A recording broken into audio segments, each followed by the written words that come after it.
I'm sitting next to the greatest co-host in America. I take it back, man. God wants us to be humble. He wants us to be humble. Y'all know how I act, America. I apologize. I'm sitting next to the greatest I'm the co-host. favorite. You know I'm the favorite. So, you know, it's all good. Rick Jones is in the building. It's all good, man. You jazzed up on me tonight, man. I see the shirt. Rick Jones. You know what I did? Hey, make no mistake about it, America. I got basketball shorts on up under. This man got jazzy on me today. I hit y'all with a nice shirt, man. You know what I did? That's why you can't be influenced by the world, man.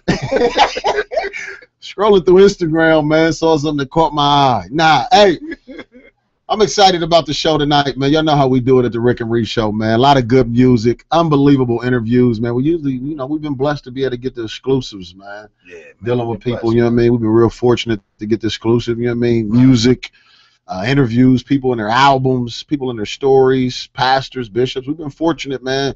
And tonight, man, we are not short of that. We got a treat for y'all tonight.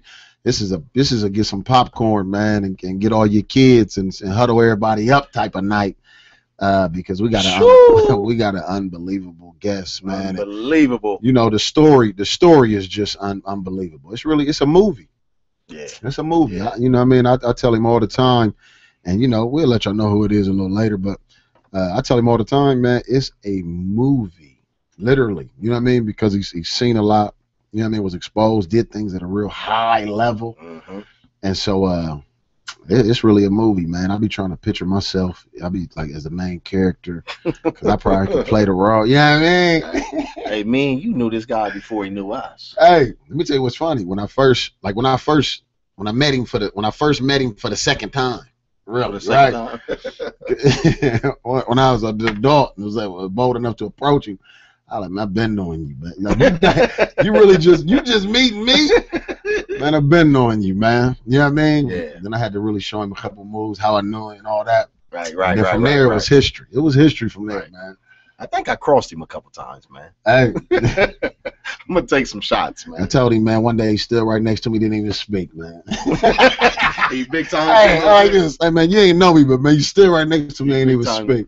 Man, I'm looking to dive in, man. We got some good interview questions, man. We're gonna dive into his life, you know what I mean? Yeah. Everything, man. We're gonna dive into, for real, it's when y'all see who the guest is, it's really what y'all been wanting to know.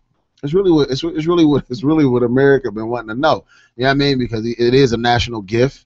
You know what I mean? So very well known, man. So it's a lot of questions, man, that, you know, I'm sure people have had through the years and wondered and wanted to know. So we uncut tonight, you get to hear it. So now you don't got to say so-and-so said, that so-and-so said, that so-and-so said, and I read and I heard.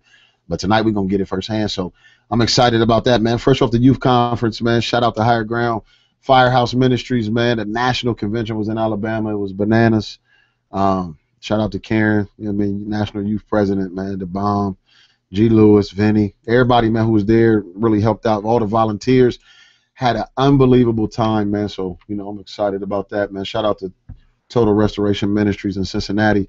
I'm going to see y'all on Friday. We're going to have a high time in the Lord. I got a word from the Lord. So I'm definitely excited to come deliver that word down there, man. I'm just excited, man, about what God doing, man. Yes, sir. Yes, doing a lot. He's doing a lot. So y'all know how we do. We about to toss y'all into some good music, and then we coming back, man, with our guests. Don't go nowhere. Tell everybody you know that they need to be tuned into the Rick and Reese show tonight. It's better than Scandal.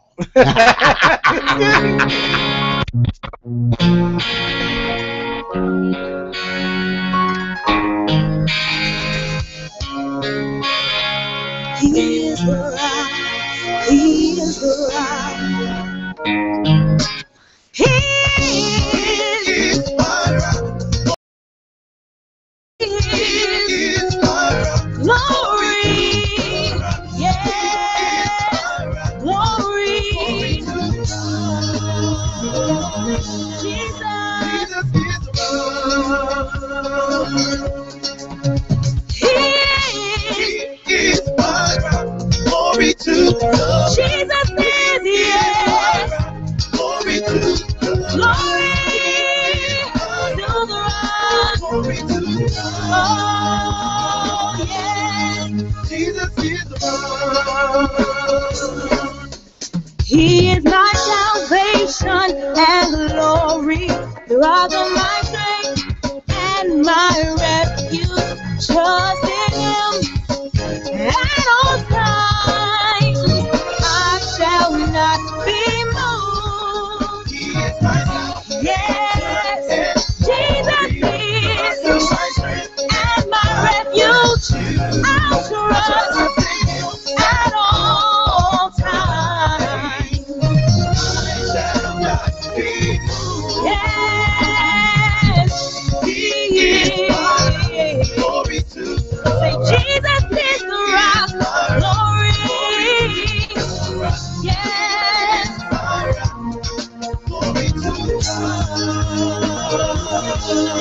Oh,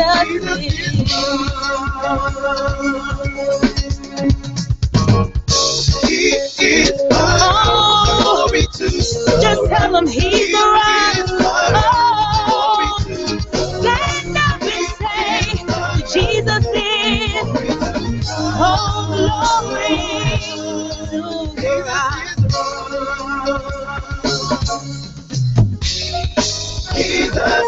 Oh, the rock of my salvation. Yes, Jesus is the rock of my salvation. Oh, tell him he's the rock. The rock of my salvation. Oh, Jesus is, yes. Yes, he is the rock. Come on and tell him he's the rock today. Yes, he is. Oh, the Alpha and Omega. Yes, beginning and the end. Oh, say Jesus is. Jesus is. Jesus, Jesus, Jesus, Jesus. Oh, he's the rock. He's the rock. He is. Oh,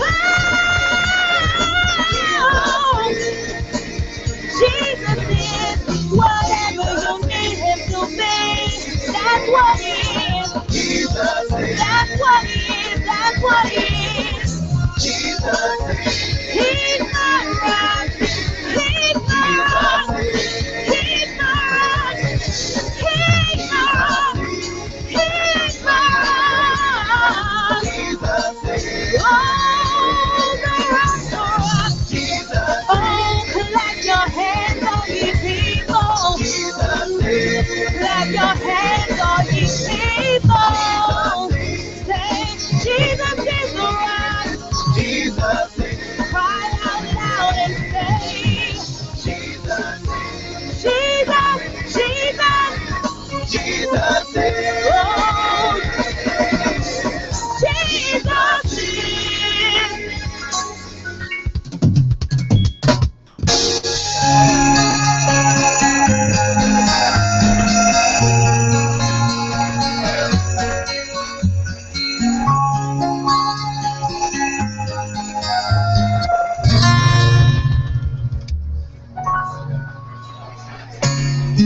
He lives in me.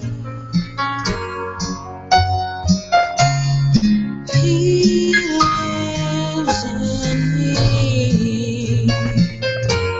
No greater love that is unconditional. He calls my name and I'm not afraid. He holds my hand and I can stand. He lives in me. He lives in me. He lives in me. No greater love that is unconditional. He calls my name and I'm not afraid. He holds my hand, holds mine.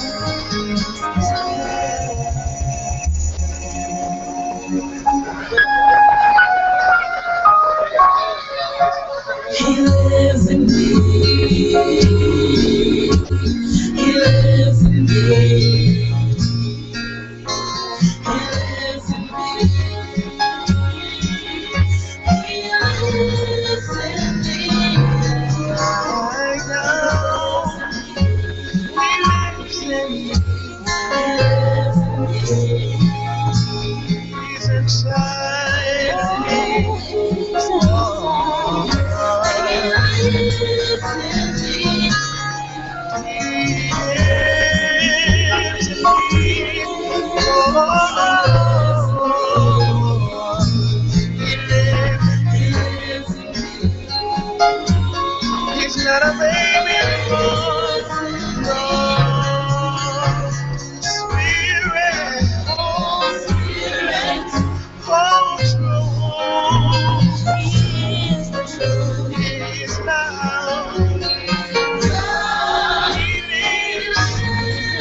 Holy, holy, Lord, you're worthy, and I'm honored to sing your praise.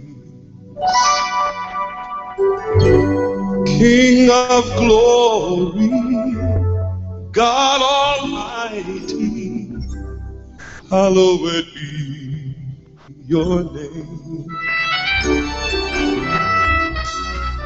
All creation, every nation has its being by your word. Yes, it is the up in heaven. Let it be done here on earth. Let it be done here on earth. Hallowed be your name. Hallowed be your name. Hallowed be your name. Lord Majesty. Lord and Majesty. Thine authority. Hallowed be your name. Hallowed be your name. Hallowed be your name. Hallowed be your name. Hallowed be your name. Lord Majesty. Thine authority. Thine authority. Hallowed be your name.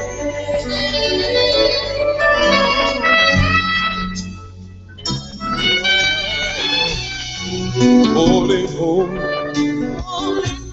Lord, you worthy.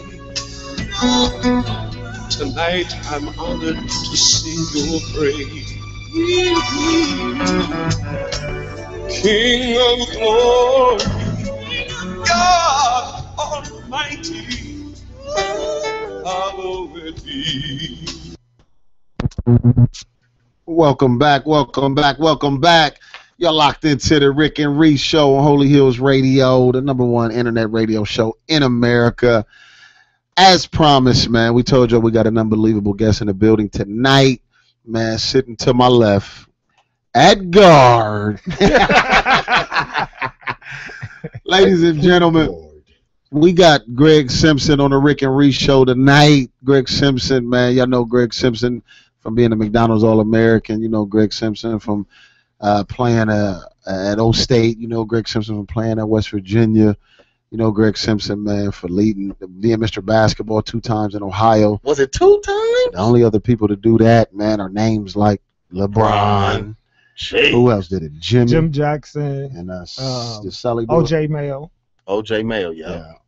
Wow. So rare company. And then it's a lot more to the story, man. So we got time to dive in. G, what's up, man? We appreciate you coming on the show tonight, man. What's going on, man? I appreciate you guys having me, man. You already know, man. We just really want to, now that we got you here, man, we're gonna just dive in, man. Like I said, we talked about all those various accolades, man, but we really want to go all the way, man. Let's backtrack, because, man, truthfully, you're not from the capital.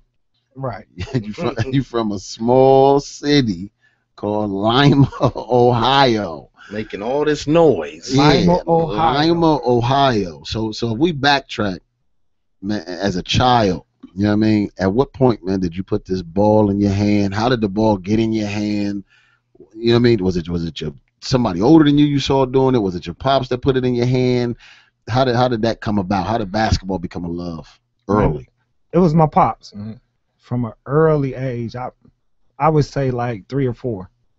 My pops put a ball in my hand, and it was something. My pops was an athlete. He could play basketball, football, baseball, track, anything you threw at him as far as sports. My pops would excel in it. So that was a person I looked up to very early. and he put a basketball in my hands, and the things that I seen him do with a basketball, I fell in love at an early age to the point where I was on an organized team by the time I was at 5. Wow. Wow. Already at it. Already at it. You know, I got an older brother, Todd Simpson, and he's 4 to 5 years older than me. So my dad was coaching elementary with my brother, and his motto was, don't come to the gym if you ain't gonna play. Wow. So it don't matter that the rest of the kids are older than you. If you want to come to practice, then you got to play. You got to get out there. He don't believe in coming in the gym and watching. He only going to give you a couple trips like, look, man, if you come into the gym, you going to hoop. If you don't want to hoop, stay at home, read books with your mom. Right. Man, so you started at 5 playing organized ball. Now, I know y'all know the movie Matrix. Neo, listen, man, I'm going somewhere with this, man. Neo. He took the blue pill, whatever. He came in. Then there was a point in the scene where, he was doing all these things, and he found out who he really was. Like, man, I am the one. I am the chosen one. Which point in your career did you find out, man, I got a gift that's really set apart from a lot of my peers? I mean, when did you really come into that? When did you realize that? I would say 5th grade. 5th grade? 5th grade, I was playing against my peers, and the little basketball leagues in Lima, Ohio, and for me, things were just so easy. So my pops would tell me things that you wouldn't hear no coach tell a kid my age. Wow. My pops would tell me, like, get 50 today. and for me, the challenge was realistic. Wow. It was just a matter of, like, okay, make the game simple. How do you make the game simple as a kid? Well, at that age, a lot of kids are still learning how to handle the ball. They're not dealing with pressure or anything like that. Right. So all I would do is just stand at the half court line and hawk whoever had the ball. If you had the ball, I'm taking the ball, going to score. Wait for the next person. You got the ball, I'm taking it, going to score. Wow. So I would do that to the point where I literally got kicked out of the leagues as a kid because they told my dad he was raising a pro. Wow. That's when you knew I was Neo. I'm a little different than the rest, I'm man. offended. He said it's 5th. I played basketball, man. Reese was double dribbling in 5th grade. He was like 5th. I still was trying to go climb trees and play in the neighborhood. Picking berries from trees. He talking about, hey, man, he was telling me go get 50. 50 cents? 50 what? He had a strategy, half court, just taking advantage of them. And it was so crazy that my pops had to miss a game due to work. And he just wrote down on a paper for my mom, tell Greg to do this and you'll win the game. Wow. And that's what my mom did. My mom coached the game, and we beat a team like 87-7. Wow. And she didn't do nothing but just sit there and stare at that sheet like your dad said every time they come to half court, take the ball and score. And don't stop pressing. Wow. So that's what I did. That was the game plan. It's funny, man. To some people that sounds crazy, but that was just all realizing that I was blessed with a gift. Mm-hmm. And being blessed with a gift, the thing that helped me out was my pops never allowed me to be bored with the gift. And what I mean by that is you can get bored when you're so much talented than one of your peers. Why just keep beating up on them? Mm-hmm. It's not doing you any good to just keep beating up on somebody. Growing. You're not growing. You're wasting time. You're getting bored with this gift that you've been blessed with. So his motto was like, no, now you got to play against your brother and his peers. You getting at them? Let's take it another step. Now you got to go to the gym with me. So as a kid, I would go to the gym with my pops, and he'd look over the sideline like, call a game. It's like, what? Y'all grown men. He's like, call a game. And then he's like, don't just pick anybody. You know, when you go hoop, you want to hoop. Like, hey, I'm not going to just pick anybody. I'm trying to win. So that was the stuff he instilled in me at an early age. Like, hey, watch the game. See who can hoop. Pick your team and get out here and play. Wow. And he wouldn't let me be on his team. So, he threw me in the fire early, man. But like I said, I was backed by somebody that it wasn't going to be no stopping me because I was blessed with a gift. Well, so let's we took it from the 5th grade. Let's talk about middle school. I mean, we just want to go through the timeline. That's all. What's going on? What middle school did you play for, and did you even play for the middle school? Yeah, I played middle school. I played for West Junior High in Lima. When I was coming through school in Lima, middle school is 7th grade, 8th grade, and 9th grade. Oh, okay. So I played basketball in middle school. My most memorable moment, I got 2 memorable moments in middle school. First, my first 7th grade year, first year of middle school. My mom was really not, after the 5th, 6th grade, my mom really wasn't sold on me at basketball. Wow. So, I would come home like, Mom, I'm killing. She like, boy, you talk too much. So mom never really gave me props. She just like, you always talking. Your dad only saying you good because you his son. That's how my mom would talk to me. So when I told my mom in 7th grade, I said, look, if you ever walk in the gym, I'm going to duck. Wow. She like, boy, you can't even touch a rim. You talk about ducking the basketball. So my parents had went out of town. I believe they was in Texas. So I'm going to my game with my brother, my older brother. I get to the game. It's the rivalry game in Lima, Ohio. West Junior High versus South Junior High. To break it down for you, West Junior High is more of a mixed school. South Junior High is the hood school. So we already know, like, we got 12 people on the team. I got 11 teammates that's scared and me. Wow. So I'm in the game. I'm warming up. I look over at my brother, and my brother point to the doorway. Like, I look at the doorway, and I see my mom. So I'm like, okay, it's on. So I get a steal in the game. And it's so funny because only my brother and my dad knew what I was up to. I get a steal in the game and have a clear path to the bucket. But I'm on the left side of the floor. I run all the way to the right side of the floor at the half court mark and stutter step. And when I stutter step with my peripheral, I see my brother stand up and do like this. Wow. Like he Gary do it. And I went in and dunked the ball, man. And my mom, at that point, my mom was just looking like, what just happened? Like, that cannot be my son. Just dunked the basketball. And that's, to me, I believe that's when I gained my mom to be one of my fans.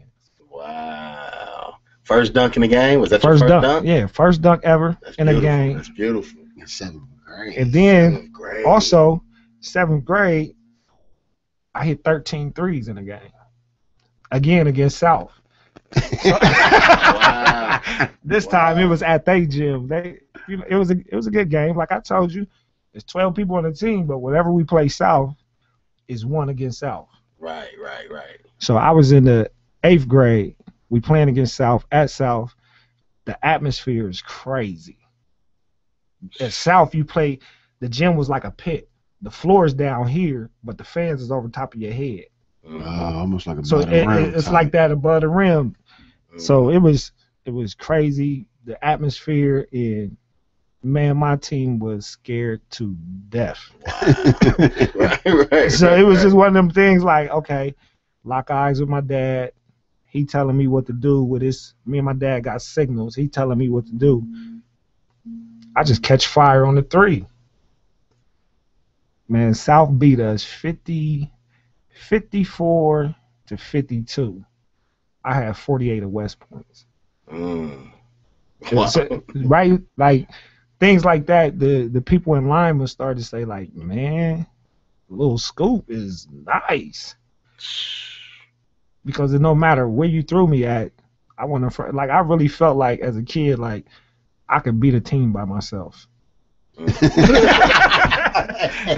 that type of confidence. I mean, it was that type of confidence. Because when you got somebody that's pushing you, and it's that person that's pushing you, it's also the person that you look up to. Right. It's like you never want to let him down. That's good. Because it's like, hey, man, at all times, my dad watching. And he, man, I'm telling you, as we continue to talk, you'll see my pops. My pops' mind for the game of basketball. I had the first Coach Phil. I had the first Coach Phil that was just, he kept it outside of the box for me. So how was it? Because I hear you talking about your dad a lot, and that's a great thing. Now, was there any conflict with your dad? Because obviously you looked up to your dad. He had the bigger influence on your life. How did that interfere with your coaches and your pops? Or did it all harmonize, or was it some tension here and there? It harmonized for the simple fact that in the game of basketball, when you playing on a stage and you got thousands of people there, Mm-hmm. you really can't hear a coach anyway. Mm. So my job was to early on in practices, settings like that, to learn everything it is that my coach wanted from me. Mm. So therefore, I could kind of look at my coach, look at the time and score, see where the game is going, and already know what he would want. Okay. But then you also that's have basketball IQ right there. Yeah, that's good. You also have to realize that no coach would know me like my dad. Right. So if a coach needs to light a fire under me, he will be searching all different places. Right. My dad would just give me a sign from the crowd, and it would. I mean, Voltron. my dad would do like this. This man drive to the bucket. Right. He would point in the air like that. Put a little more arc on your shot. If I miss a couple shots, he would do this. Get fouled so you can go to the free throw line, see the ball go through the hoop. Get the shot back on.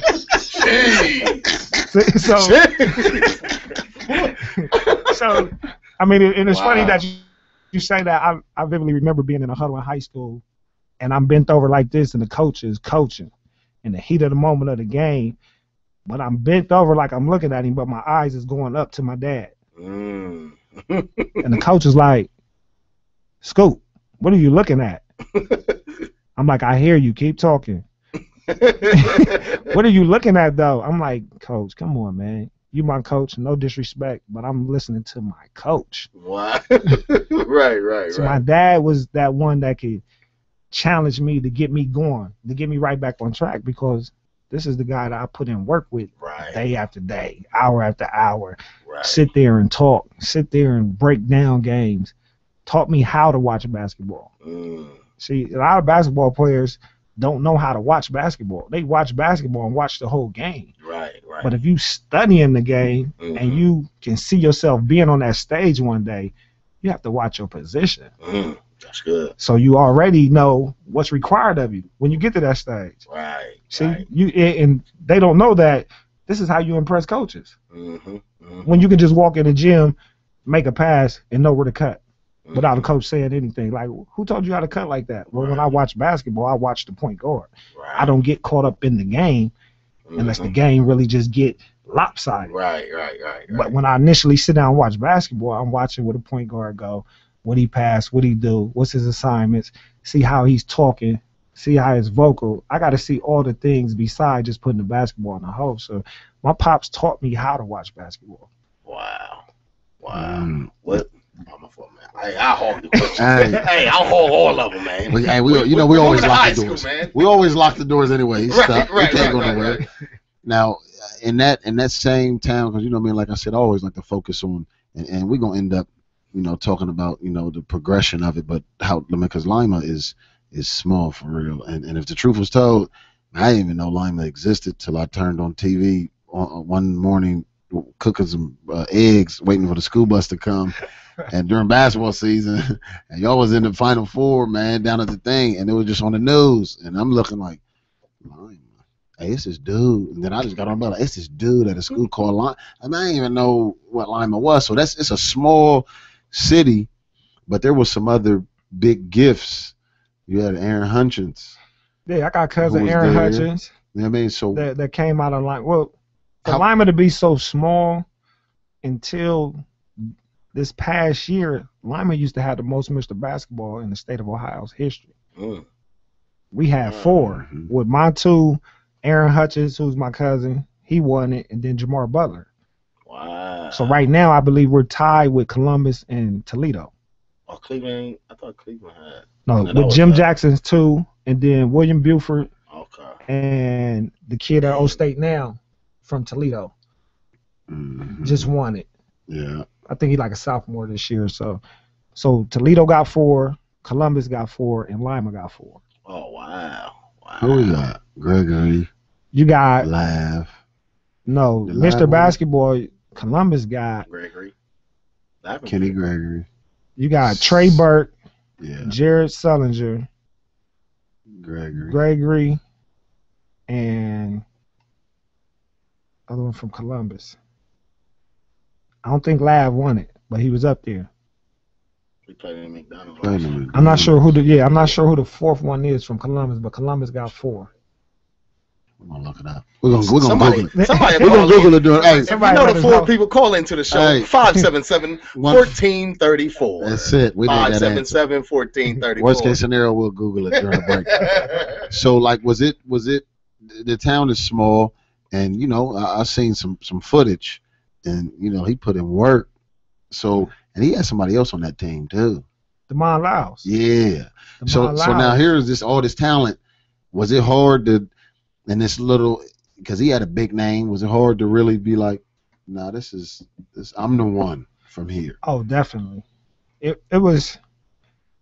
I mean, all while I was playing basketball coming up, other kids wanted to fight me because they felt like I humiliated in basketball. So they would be plotting to come to the game to fight me, not to really play against me. Like, we gotta do something to this dude because he making everybody look bad. Had parents that was like, he's a gunner, all he do is shoot. Wow. They would come at my dad like, man, tell your son to pass the ball. He's just shooting every shot. He ain't seen a shot that he don't like. And my dad would always be like, man, one thing with my dad, he always played the numbers game with me.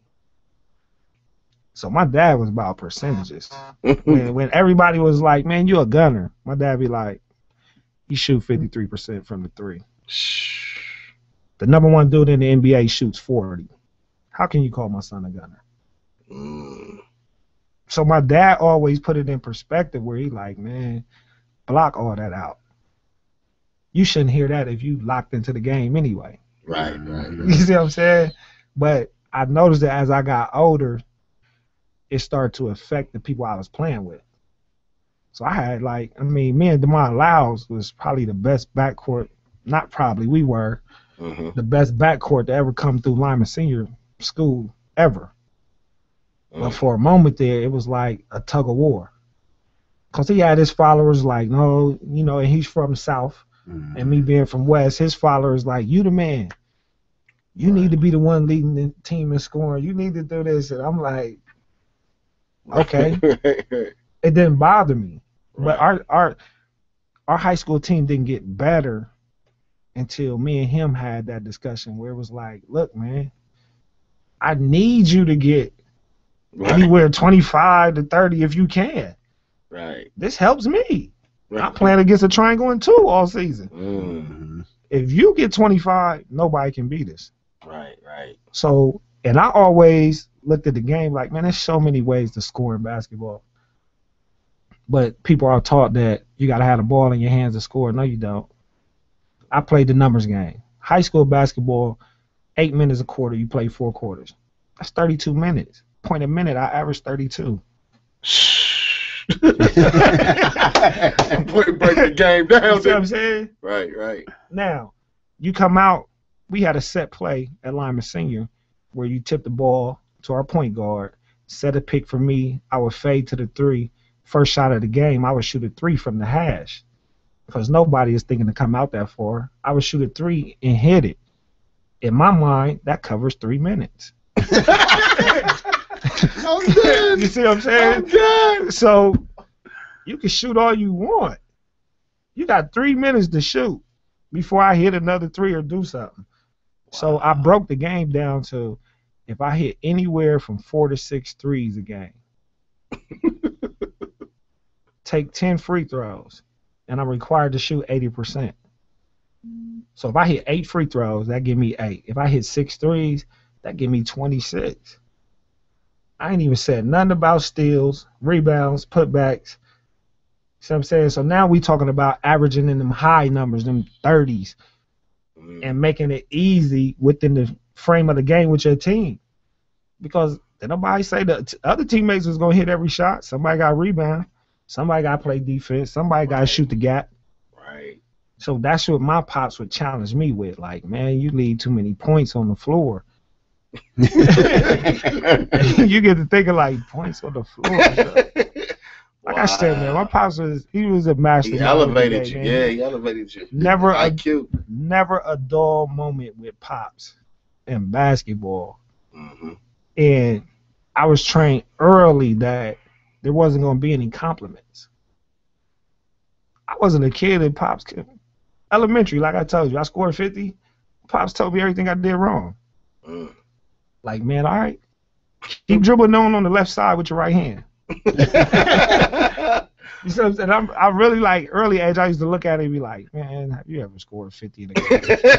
You know, right. But the more and more he would tell me what I did wrong, the more and more I accepted the challenge. You perfect yourself. Listen to that out there, young boys. Yeah, man. The more that somebody criticizes you, and what it's called is constructive criticism. Yeah. You see, he wasn't just yelling at me to yell. He was really driving me, like challenging me, telling me all the wrongs. He wouldn't let me sit in that glory and be like, I just murdered these kids. No, you from Lima. That's what he would say to me. Nobody know where you at. Man, there's kids everywhere that's 6 inches taller than you doing what you doing, and you can't see them. Wow. So I can't allow you to get happy because you got 50. There's kids all over America getting 50. Wow. So that's how he would get inside my head. So it's like, oh, is other kids doing this? So now I go to my room. It's like, man, I gotta get 70 tomorrow. You know what I'm saying? He would spark that challenge in me to be like, don't ever get comfortable with what you did. He's like, cause you playing against your peers and they ain't as skilled as you. He's like, but if you go to high school and you start as a freshman, you gonna play against seniors. They older than you. Wow. So you start to see like, okay, well, I got to be able to do this at a high level against dudes that's older than me. So it was, Pops just, wow.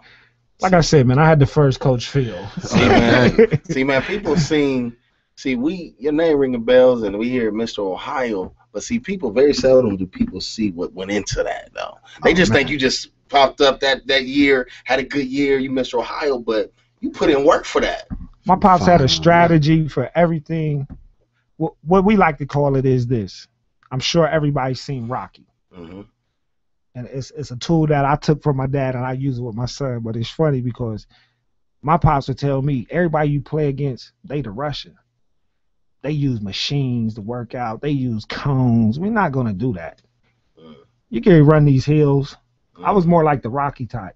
Wow. You're going to run hills. You're going to go outside and shoot 1,000 shots when it's 100 degrees. And the reason why you go do it when it's 100 degrees because, no other kid want to be in those conditions. So now you get a heads up on them because they let the conditions keep them in the house. So now you're going to be one of the only kids in the city on the court.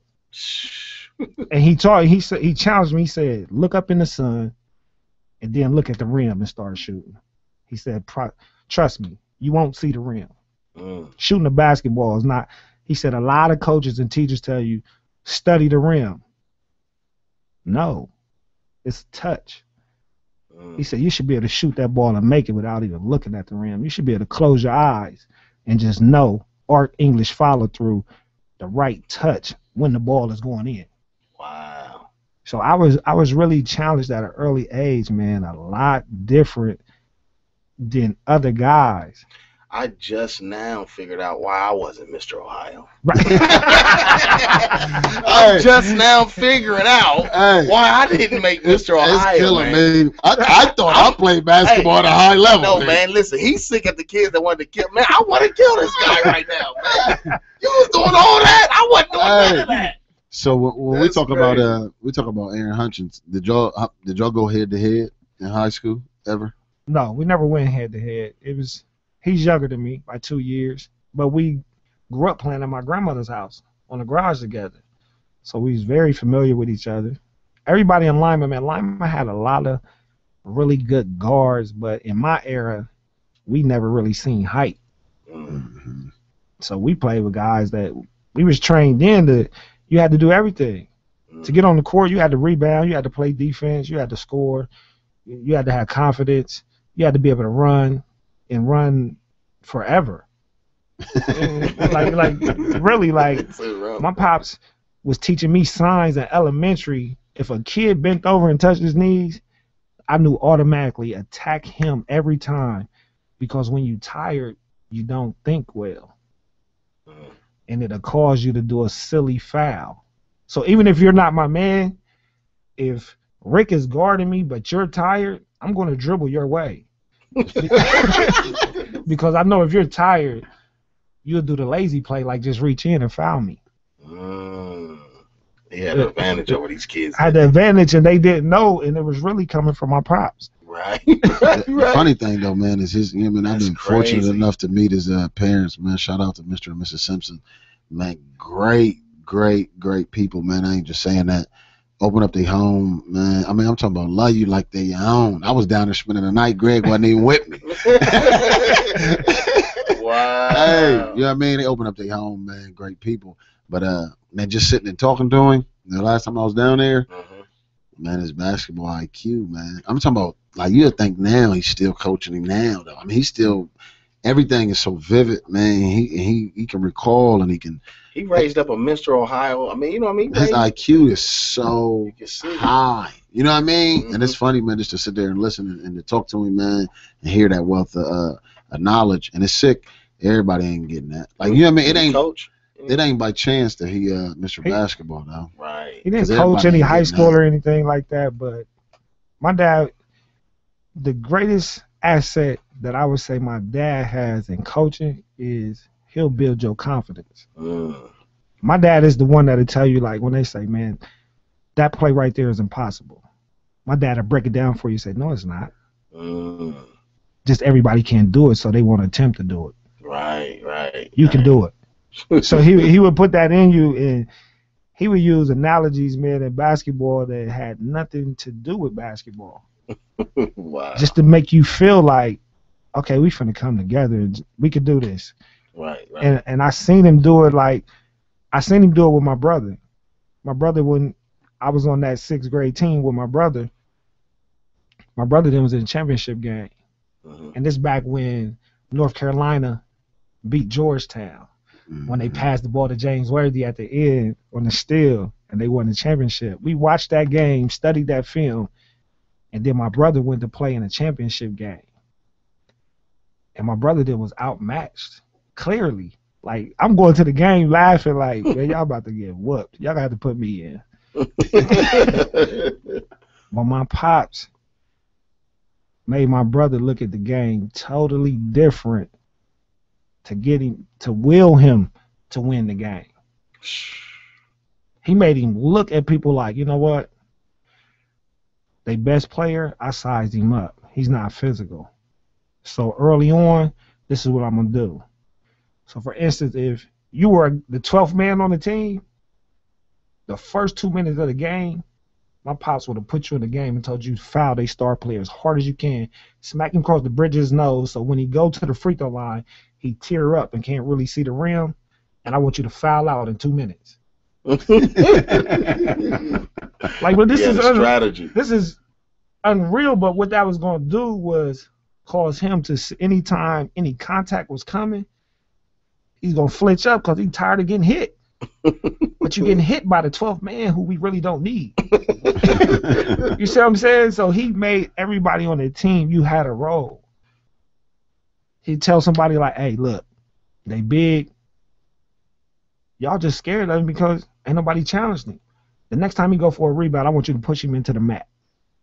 Just all push him. We'll live with the technical. It's the first quarter. That's Karate Kid, ain't it? Karate Kid. Yeah, you see what I'm saying? He put fear into the other team to make them think that we were going to play dirty. While all along, my brother then was, once you got scared of them, then nowadays like, oh, we can beat them. They just a little taller than us. We ain't scared no more. We got them shook up. So he did things like that in games, man, where it was just, it would be funny. He would tell you, for the first 3 quarters, the biggest man on the floor, all I want you to do is sprint to the block on the other end. First 3 quarters. And then turn around in the 4th quarter and make you the point guard. But you laugh, but the reason he would do it, why? Because if you was guarding me and I was the big, and all I did was run to the block, you would get so comfortable that every time you just run back to the block. Then all of a sudden, the fourth, when I'm bringing the ball up, you're standing at the block and I can shoot threes. He just moved you out the picture for me just to dribble the ball right up and shoot threes. Wow. And so it was things like that you like, man, all the basketball I played, I've never seen coaches, and I done played at high levels, I've never seen coaches break games down like that. Right. And use stuff like that. And it's funny though, but he would always tell me, like, in my era, that's what we did. That's what coaches did. Like, coaches would see that kid that nobody wanted. I got a spot for you. You're going to be our hack guy. And we laugh, but no, you get 5 fouls, so you're going to use them.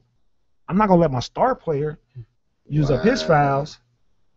But if you foul out, we're going to be all right. Right, right. So, you know, he would always pick up that guy.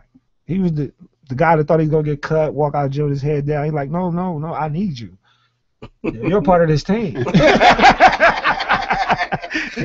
You're a part of this team. You're part of this team. Man. We got a job for you.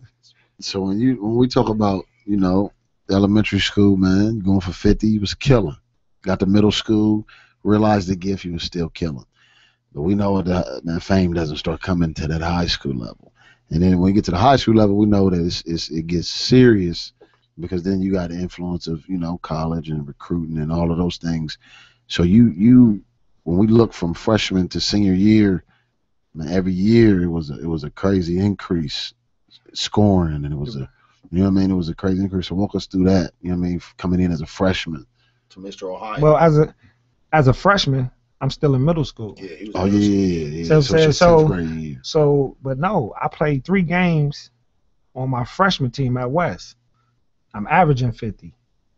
So my pops is upset. He like, man, you can't waste a whole season. Like, you too good for these dudes. He's like, I got to do something.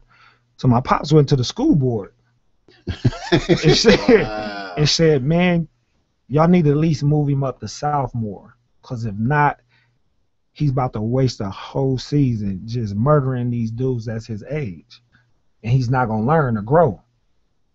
I'm not knowing, like, what he doing. So they hold this big meeting, and at first I get denied. They're like, that's unheard of. He go to West. How you gonna play for Lyman Senior? Wow. So then my pop's like, man, look, in the city, 9th grade is high school. We behind as Lima. My pops challenged the school board, man, and the high school had just got a new head coach. His name was Brad Orville. Just came to Lyman Senior, got the head coach's job. He came to one of my games at West and seen me play one time, seen me put up 50. He was in my living room the next day talking about, man, I ain't got nobody on the high school team that can get 50 in practice if I left them in the gym by themselves. Wow. He was like, and he told my pops, he said, no, we ain't going to petition to move him to sophomore. He has to start varsity. And my dad was thinking like, nah, that's throwing him in the fire. And I'm listening like, no, it's not. I'm like, then the same dudes that I be killing at the rec center, the ones that's playing in high school, so I'm comfortable with it, Dad. And man, they did the work behind the scenes, and I got moved up to varsity. Wow. Now the city is on fire. I'm the first freshman. I'm the first freshman in the history of basketball in Lima to ever play varsity. Wow. So it's funny, like, I got to get a ride to practice after school. You know what I'm saying? I got to get a ride to the high school to go to practice. And when I first get there, it was more or less the seniors was on fire. I had a senior tell me, like, man, you about to mess up my scholarship. And I'm like, whoa, you waited till you're a senior and get recruited? You too late. Because I was getting mail. I was Ohio State, and Iowa started recruiting me in 7th grade. I was already getting college letters in middle school. So to hear a senior tell me, like, you're going to mess up my chances to get a scholarship, I'm thinking, like, that was two different mindsets. Yeah, it's too late. I've been taught that you can't wait to the last minute to strike. So I'm thinking it's too late. But I get moved up, man, and my first game as a freshman is in Middletown, Ohio. Mind you, my high school Lima Senior is playing in the top Division I conference in the state of Ohio, the GMC. We didn't play teams in Lima. We played Cincinnati teams, Dayton, Toledo. We was always on 75, going up and down 75. So my first game is huge. They taking me to Middletown. Middletown stay packed. This is the school Chris. This is the school Chris Carter went to. Yeah, I played there. You see what I'm saying? So Wow. it's intimidating. They got hecklers in the crowd. I walk in the gym and they was like, "Who's this bum freshman that they moved up?" And I'm like, "Whoa, this is different than middle school." So I get out there. I scored like 7 or 9 points. And coming home the next day, I wake up. My pops hit the newspaper on my bed. It's a write-up that say they moved him up too soon. He's not ready. Why would they take this middle school kid and put him on the varsity? He only gets 7 points. My pops knew what he was doing. That was enough right there. When I seen that, like, what? I'm not ready? First home game. First home game as a freshman. That's crazy. I go off for like 34 at Lima Senior. Just to quiet the critics, like, I'm ready.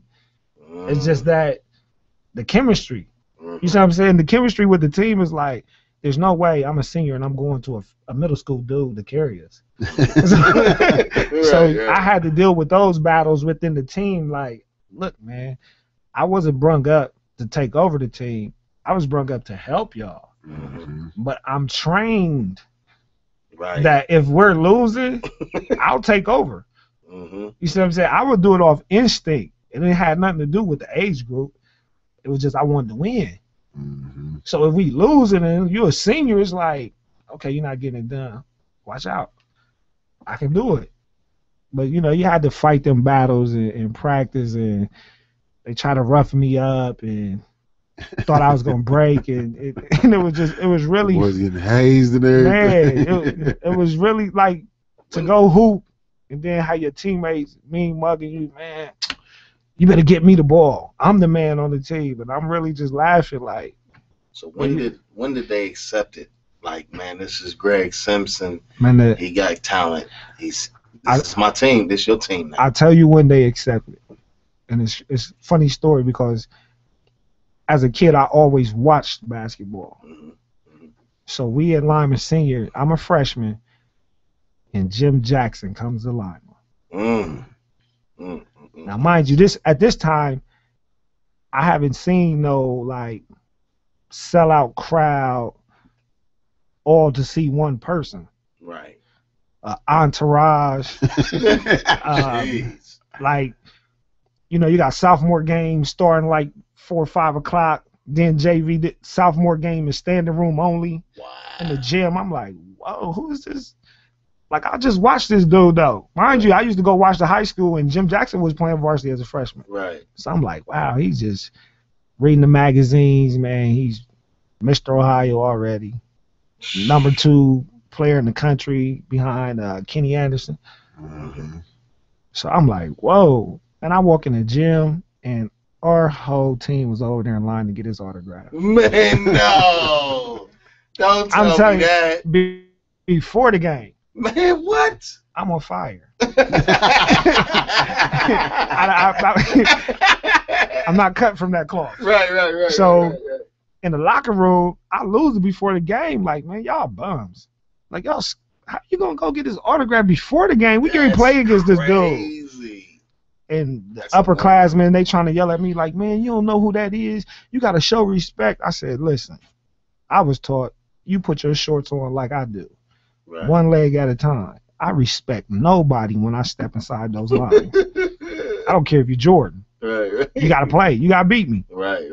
If you beat me, I'm going to slap you on the butt. Good job, man. We come back, we're going to play again. Right. So I went into the game just with an attitude with my team. I'm frustrated, mad. So my instincts told me. He's a senior. Jim Jackson, a senior. I'm a freshman. Okay. I'm in middle school playing, and he already built like Hulk Hogan. So right. My instincts made me go straight to the court and challenge Jim Jackson. Right when, you know, the jump ball, the crowd is standing up, the stage is getting set. We go out there, everybody dapping up. I walk straight out there and tell Jim, like, I'm about to bust you all night. And he kind of like grinned and looked at me like this little freshman. But I was so serious, man. Right. He gave me a smooth 40. He hit you for 40 points. Man, this dude did what he wanted to do. But I never stopped talking. Right. I had like a little soft 15 to 18 as Yeah. a freshman. But I made sure every bucket I got, I made him feel like it was on him. Yeah. Right. So now we at the end of the game. The gym is still packed. People getting autographs. My mom comes to me and say, I want Jim Jackson autograph. I'm like, oh, go get it. She's like, no, go get it for me. And I'm like, Oh. I said, Mom, you got to understand. The way Dad trained me, Right. I can't go get that. Yeah, right. She's like, this ain't got nothing to do with your dad, boy. I want Jim Jackson autograph, and you're going to go get it. So I got the pressure of walking across the gym over here, all these people around Jimmy, and I'm walking. And my mind is racing. I'm trying to slow it up. Like, what can I do to be clever to kind of get my mom to do this without me doing it? I get up to him, and the only thing I can think of is, because I got a little silly side to me. I get up to Jim Jackson and say, man, you want my autograph? I was busting you all night. At that moment, he grabbed me. He said, look, man, he turned to his parents. He said, man, this kid right here, he got it. He's like, he told me right there that night, like, this the next Mr. Basketball. Wow. He was like, and he told my dad, he said, look, man, the respect I get from being Mr. Basketball, I've never had nobody challenge me and come at me the whole game like your son did. Wow. He said, and then he looked at me, he said, you'll know what I'm talking about one day. He said, when you win Mr. Basketball, you'll know what I'm talking about. And from there, man, our parents exchanged numbers. We built a friendship, and now I'm moving along. I mean, my freshman year, I ended up averaging like 13 points. Sophomore year, Pops, now you in high school. Right. I need better numbers. But when my dad say he need better numbers, that means every number across the board has to change. Right. Points must go up, steals must go up, assists must go up, turnovers must come down, percentages must go up for you to have a passing grade. Rebounds must go up. Wow. This ain't about points. All the while the whole city calling me a gunner. Sophomore year, I'm starting to come into my own because now that group of seniors is gone. I'm with some of the guys that is closer to my age, Right. where they're going to allow me to take the lead. Right. So now it's like the ball is in my court. Come out sophomore year, I averaged 26. Lose first game of the tournament. That hurts. Hurts. So I'm just frustrated trying to figure it out. And mind you, in Lima, our biggest guy is about 6'2". We playing dudes that's got 7-footers. Oh, six. goodness. Westchester, Lakota, going from my sophomore year to my junior year, Westchester, Lakota starting lineup was 7 foot, 6'8", 6'6", 6'4", 6'4". Our tallest player was 6'2". Wow. We made them quit in the fourth quarter down 23 with 5 minutes on the clock. Coach wouldn't call the press off. See what I'm saying? And something simple as that was my pops would be, hey, man, tell your coach, if y'all want to win, you got to eliminate the tall guys. The way you eliminate a 7-footer in the game is you move the game up here, further away from the basket. So you pick up full court, and no 7-footer finna dribble through a press. Right. And then we athletic enough to stop a long pass over top of us. Apply all the pressure up here, so when you get steals, the 7-footer already back down court, so you don't got to finish over a 7-footer. Right, that's right. Take him out the game. So that's what coaches had to do. Like, you're giving me nothing. You're 7 foot and you don't have a basket yet, and we down 20. Wow. So it was just things like that, man. Coming my junior year, I have a really great year. My junior year, That's when you first got Mr. Ohio, right? first got Mr. Basketball. I'm averaging 33 points a game, like 8 rebounds, like 6 assists. Lose first game of the tournament. Wow. And still got Mr. Ohio. Still got Mr. Basketball in Ohio. Lose first game of the tournament. Now I'm ready to pull my hair out now because I want to win. Right. I don't know what it's going to take, but we still getting a little. He a gunner. He not a team player. That's why the team losing. At this point, I'm still saying to myself, like, okay, I have to get better, but what can I do to win? Mm-hmm. So here go my pops challenging me. He said, now you have a title. You're Mr. Basketball. You're required to do more. Mm. So I'm like, okay. I already know his rap sheet. Like every number got to increase. Assists got to, turnovers got to go down. He's like, no. With a title, if you're a star, can you make somebody else better? I'm like, well, he's like, if you were to look on your team and see how many kids average 4 points, what can you do to make their average go to 10? And I'm sitting there like, wow. I don't know, make him get in the gym and shoot when I shoot. You know what I mean? So I'm like, wow, he challenged me with that, man. And what he meant was I was so gifted that I could use my abilities to put them in a better predicament to score and do things, and it would relieve pressure from me. Because he said, man, when you're attacking with the 5, everybody can't focus on you. Mm-hmm. He said, so you got to do something. That meant I had to penetrate more, draw man, get an assist, let somebody else get a bucket.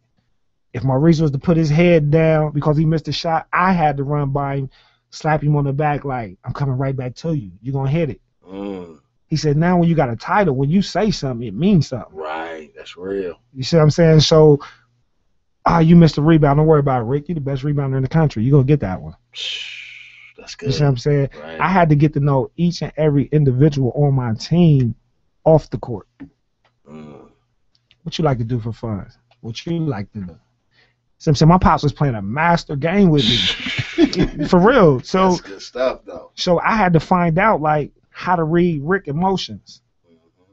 See, when you came to the game and got my headphones on and I'm getting ready, if I see you not doing your same thing, I need to know. Right. What's going on, Rick? You and your girl beefing or something? What's good? Right. Come on, man, I need you tonight. That's going to be all right.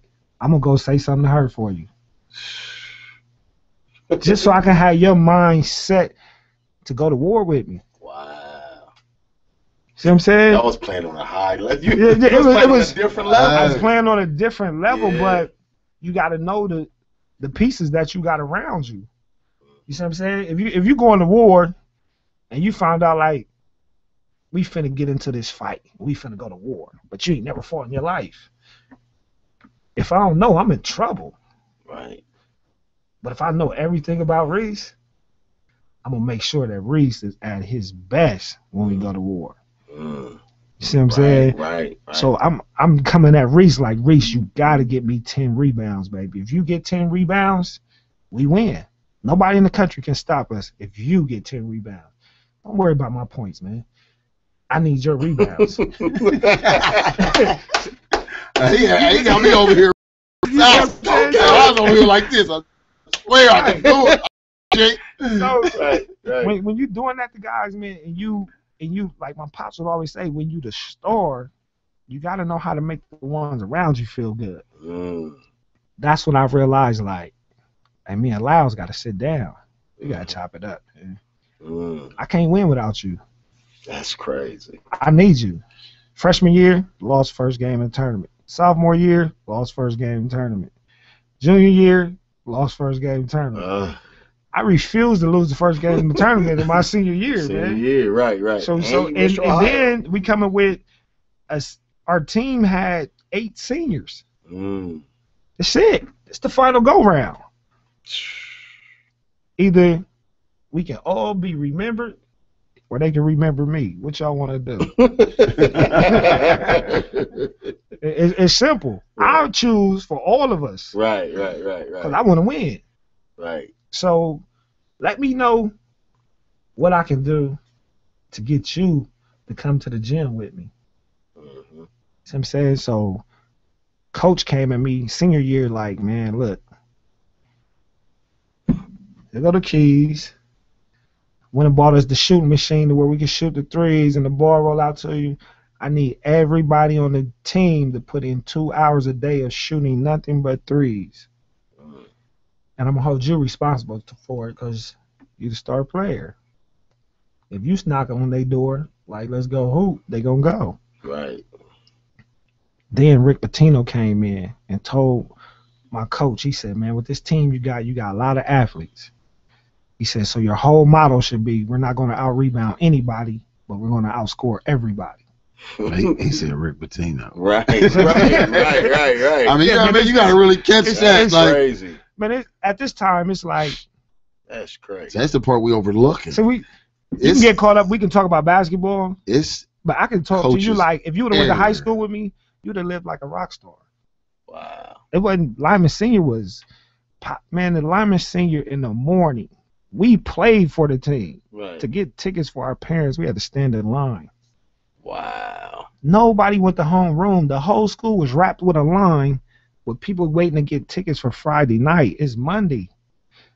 Wow. And we would stand there laughing, kicking it. Everybody, our games was sold out, but it wasn't just Lima people. You had people coming from Cincinnati, Dayton, Columbus, Toledo, everywhere to see who is this Greg Simpson kid.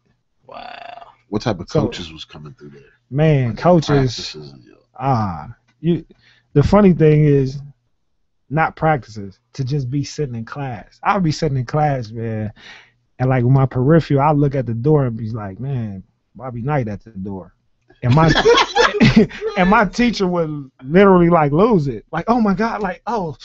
Wow. And I'm sitting there like, this is crazy, man. Just pop up like, and he'll stick his head in, and then you'll see like, hold on, that's more than one coach. Like Rick Pitino stick his head in, Randy Ayers stick his head in, That's crazy. Steve Fisher. You're looking like, Wow. now all these people coming here to see you, and it's, you go to my locker and you open the locker, and mail just fall out. So I got slick. My first cousin Terry Simpson, he played on the team with me. I come to him my senior year like, man, we gotta switch lockers. Like my locker is the hot spot. That's where everybody be at. Wow. I'm trying to be a little low key my senior year, man. I'm focused. And he go to the locker to put a book in the locker and get flooded with mail. He like, man, what did you do? I said, right. I was like, they put my letters in my locker and it's full. I have no room. So you seeing all the coaches from the Big Ten, from the Big East, from the ACC, they walking around the school. Wow. And people are just freaking out like it was really a rock star environment. But to be in Lima, it's like, wow. Mm. We always said Lima stood for Lost in Mid-America. See, it was like nobody knew. You would go somewhere, and I would be like AAU tournaments and stuff like that. They'd be like, man, where you from? I'd be like, Ohio. They like, I know, like, what part? Like, man, it's a little small town, you know. Like, I'm close. I sit in between Dayton and Toledo. Mm. I try to put it like that. Like, Right. nah, man, where you from? Right. I'm from Lima. They like, Lima? I'm like, no, I'm not from Peru, man. Right. I'm from Lima, Ohio. Right. no, what I really want to know, man, is from your junior year to your senior year, and we watch it all the time. It's hard to win a title and then come back that next year when the bullseye on you. You done had the summer, everybody loving you, and come back and be as competitive and hungry as you was the year before. You won Mr. Basketball as a junior. So now you walking around with that title, which means at this point everybody know you. Now you can't hide, and like now you Mr. Ohio. How in the world what motivated you from your junior year to your senior year? You averaged more you came back your senior year. Right. You came back your senior year and averaged more in every category and won Mr. Basketball again. What was that motivation, though? Honestly, Reese, it was easy for me because I never spent the summer at home. So I never played against my teammates, the kids in my city from the time, like, no, seriously, we laugh about it, but I never played against them during the summers. I played in Columbus. I came to Columbus at the end of my 6th grade year and walked in the gym at Glenwood Recreation Center for Jerry Watson, All Ohio Red. Everybody do all this All Ohio Red. Right. Yeah, Greg Simpson got All Ohio Red, the Nike contract. Wow. I walked in the gym going into my 7th grade year, and Jerry Watson was like, man, which one of y'all Greg Simpson?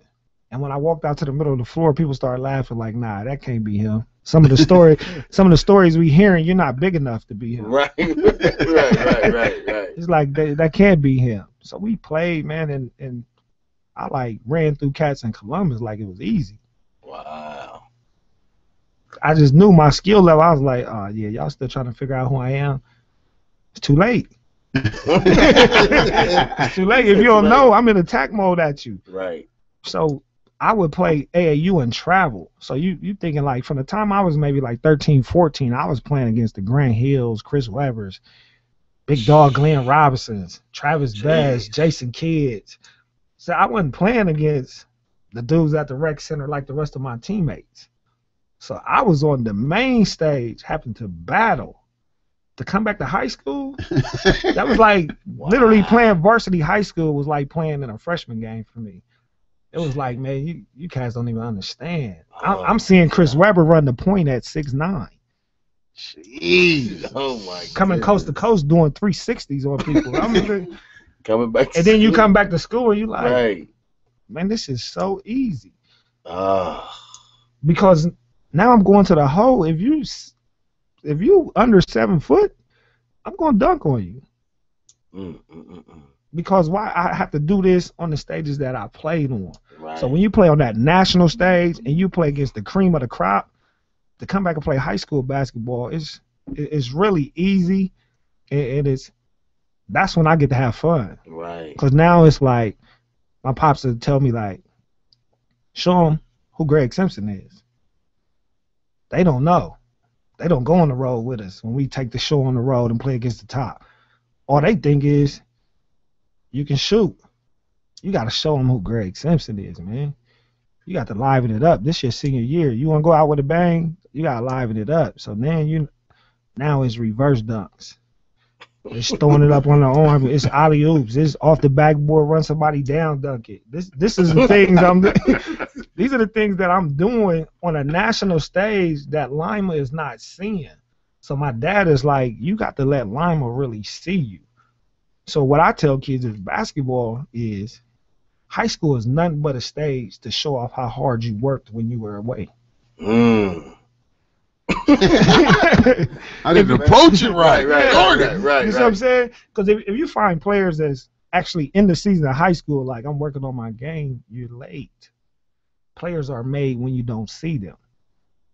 And then when you see them, if you see me like as a sophomore getting 26, and then you see me as a junior averaging 33, you're like, oh, he working. Then you see me coming as a senior average 36, you're like, this dude is for real working. But there's other guys that was just stagnant at 13 points a game.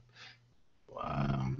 Because they never was working on their game away from people. Basketball players are made when you at that gym and there's nobody else there and nobody else want to be there. So I'm saying you can go outside, it'll be 100 degrees, you can ride all through Columbus. You ain't gonna see nobody hooping.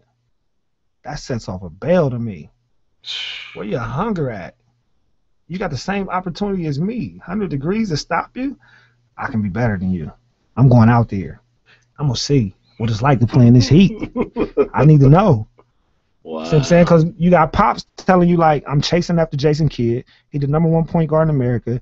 The weather is different in California. They hoop outside. They go to school outside. They even eat lunch outside, dude. He outside hooping. You ain't going to hoop? I'm gone. I'm outside with Jason Kidd in my head, in my mind. I'm dreaming. When I see you, I'm going to murder you. That's all I needed was a ball. It's very hard. And I tell kids now, man, it's very hard to find someone that has the same dream as you. So you could be my homeboy, you want to go hoop, but you only want to go hoop to a certain limit. See what I'm saying? You just want to make the high school team, get a couple girls. Right. I want to be the best basketball player in the world. You see the difference? Like, so you can't find people that have your same dream. You're dreaming to be like the best. Jeez. So my pops would always be like, look, man, it's gonna be a lot of long days where you're into basketball. Fall in love with that. So you don't need somebody else. Play percentages. If you can shoot 80% with your right hand, don't stop until you can shoot 80% with your left hand. You don't need nobody to play against. Play against yourself. See, and he also throw God in here. God said, don't let your right hand know what your left hand doing, and it's attached to the same body. So you got somebody to challenge. You see what I'm saying? So my pops, man, he was just, like I say, man, I really, really look up to my pops for all the things he did. And I actually got to see him perform. You know what I mean? Mm-hmm. My pops is ambidextrous, so he can shoot left hand, right hand. The things he would say to me, man, I play against my dad. He'd be like, man, you too late. What you want, bank shot, swish, right or left hand?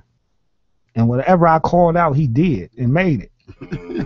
Wow. That was unreal to me. Like, man. Wow. And then he would tell me, he'd be like, man, everybody say that you can shoot. You can't shoot until you hit your prime. He said, you know what a basketball player prime is? I'm like, what? When I get to college, I want to know what this prime life is like because I feel like I can shoot. He like, nah. He said, you'll be about 28. Wow. He said, when you hit about 28, between 28 and 33, you're going to hit a prime where the rim's going to look like an ocean. So I'm like, really? He was like, why you think I still can shoot? He said, there's nothing you can do, man. He said, all that teaching you, people tell cats to put a hand in your face, all that. You can literally grab my dad in the face. Like, you too late. There's nothing you can do. So, we went on to high school like that, man. We went, senior year, made it all the way to Columbus. You see, I show you the highlight, man. We got the highlight tape, Destination Columbus. Wow. Lima is so on fire because not only is Lima Senior going to state, Aaron Hutchins, Anthony Hutchins taking Lima Central Catholic to state. So we got Division I on lock and Division IV on lock. Wow. As a small town that people was like, what in the world is it to do in Lima besides get a Cupid burger? Shout out to Cupid. Shout out to Jones Cupid. don't know. I've been Cupid. hearing Hey. I've been hearing. So man, it was just a fun time, man, fun experience. Like you said, Reese, the challenges of winning Mr. Basketball again, I learned after the first one what Jim Jackson told me as a freshman. When I walk in the gym, people respected me so much, they feared me. So it's like, wow, you ain't gonna press up on me? Wow. Who is your coach? Like it was you can't believe it because people are so intimidated and seeing the stats and seeing the highlights that it's like, I don't want to get embarrassed. Then they get so in awe. They get so in awe that it was actually easier to win it my senior year than it was to win it my junior year. See, junior year, I ain't had no title. Right. I came in, I was hungry. I was proving points. I belong here. My dad was showing me numbers like I never once in high school looked at another high school player numbers. I hear cats talk about that today. Like, yeah, I was checking out your numbers, seeing what you was averaging. That's not how it works. If you want to be the best, my dad would sit Michael Jordan numbers down in front of me.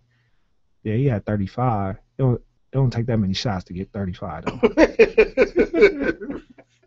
Like, this was the stuff he was comparing me to, and I'm like, okay, yeah, you right. I mean, I ain't got to shoot 20 shots to get 35.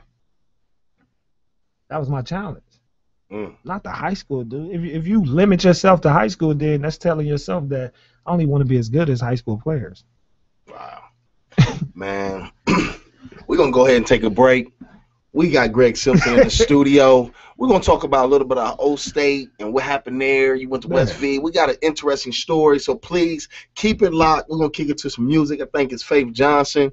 But when we come back, man, we got a great story. We want to hear a lot about O State. OH. I-O. Keep it locked, Rick and Reese. You're the Son of the living God. And you're the carpenter's son. You are the reason why we worship. You are the reason why we live. You're the reason why we bow down. Yeah. You're the Alpha and the Omega. You're the beginning and the end. You start my life and you ended, God. Jehovah, yeah.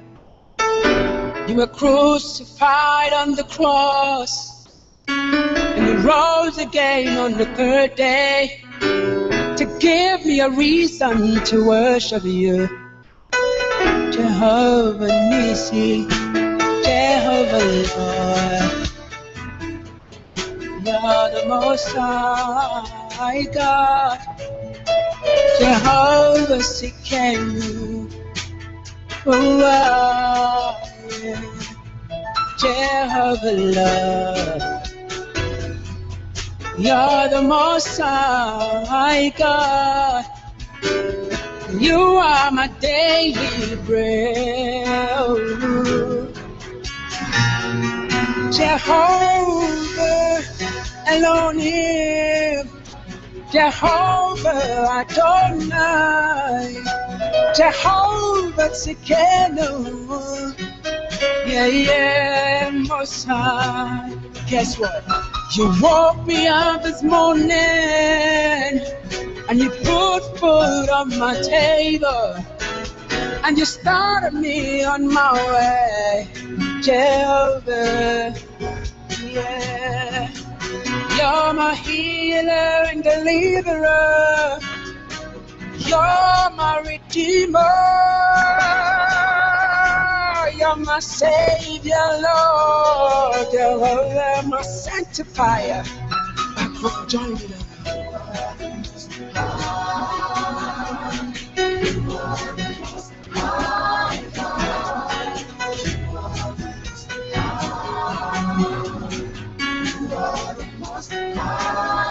Jesus, you know something. You are bigger than the biggest, Lord. You are not just a wise God, but you are wisdom. You are not just powerful, but you are power when we talk of power. You are our source of strength and you are our deliverer. Hallelujah, hallelujah, hallelujah. We bow down and we increase you, Lord, as we decrease, Lord. If you are here and then you are under the sound of this anointing today, I curse and I break the spirit of depression over your life. The spirit of cancer, any disease in your body goes now, because we serve the Most High God. Come on, join me, sing, Jehovah. You are the Most High God. You are bigger than poverty, Lord. You are the Most High God. Take your healing in the house right now. Come on, the anointing is present today. You don't want to live the praise of God the same as we serve the Most High God. We exalt you, we magnify you, Lord. Take your glory, Lord. You are the Most High God. Hallelujah, hallelujah, hallelujah, hallelujah. You are the Most High God. You are the Most High God. Oh, yeah. We bow before you. Exalt him now. Exalt him now. Lift up your hands and bow down before the King of Kings And the Lord of the You raise above every other thing, Lord. Yeah. You are the Lion and the tribe of Judah. Deliver your people now. Deliver your people now. The valley, the bright morning star. You are the most high. You shine by day and the moon by night. Oh, you are the lifter of my head. You will lift up your head. You are the most high. You'll never give me up a praise and glory because you are the most high. Jehovah, you are. Jehovah, you are. And you got Jehovah, Shalom, Jehovah, He's our everything. And you are my healer, deliverer, my all sufficient you are. And I will praise you from the rise of my life, from the rest of my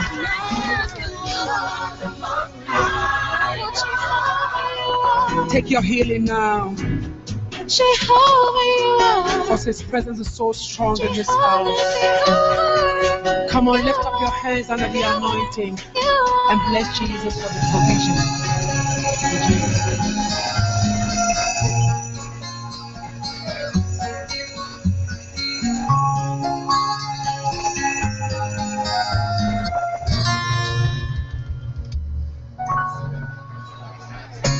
In Jesus' name. He lives in me. He lives in me. No greater love that is unconditional. He calls my name and I pray. He holds my hand so I can stand. He lives in me. He lives in me. He lives in me. No greater love that is unconditional. He calls my name and I'm not afraid. He holds my hand, holds mine.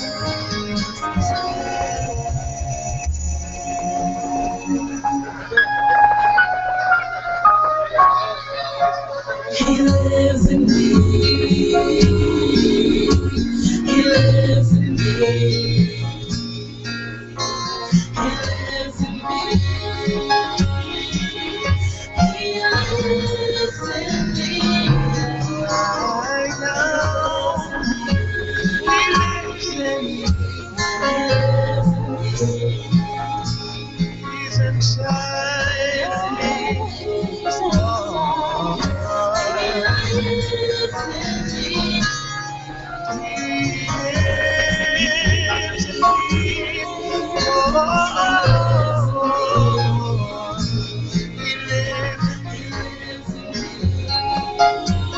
He's not a baby anymore. Spirit, oh Spirit.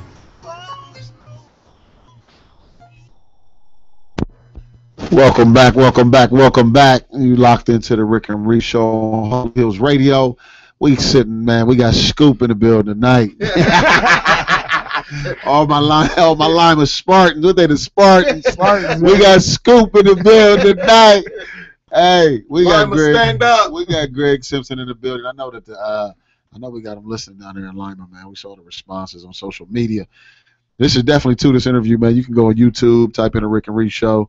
You can watch this. You can watch this live. Plus, you can go on Facebook right now. Maurice James Facebook page, Rick Jones Facebook page, Yes, sir. or Holy Hills Radio Facebook page. Click on the YouTube link, watch it live. But yeah, we in the building, man. We've been talking about just the progress, process, how it all started, man. And you get to your senior year. At this point, man, bottom line is rock star status. Is two-time Mr. Basketball. It's preparing for the McDonald's All-American game, and you got the biggest decision, probably arguably, at that point in your life, Right. because you got to decide, man, where to spend the next 4 years. Not just basketball, but just from an education standpoint. You know what I mean? You had to really decide, and that's tough for anybody, but it's real tough when you got every school in the country with a lot of incentive on why you should go to their university.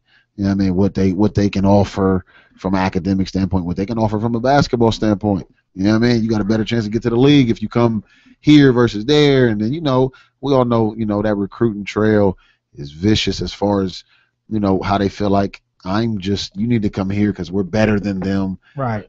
You get more TV time here. You play a better schedule here. Man, what was that process like, though, and how did you narrow it down to Ohio State?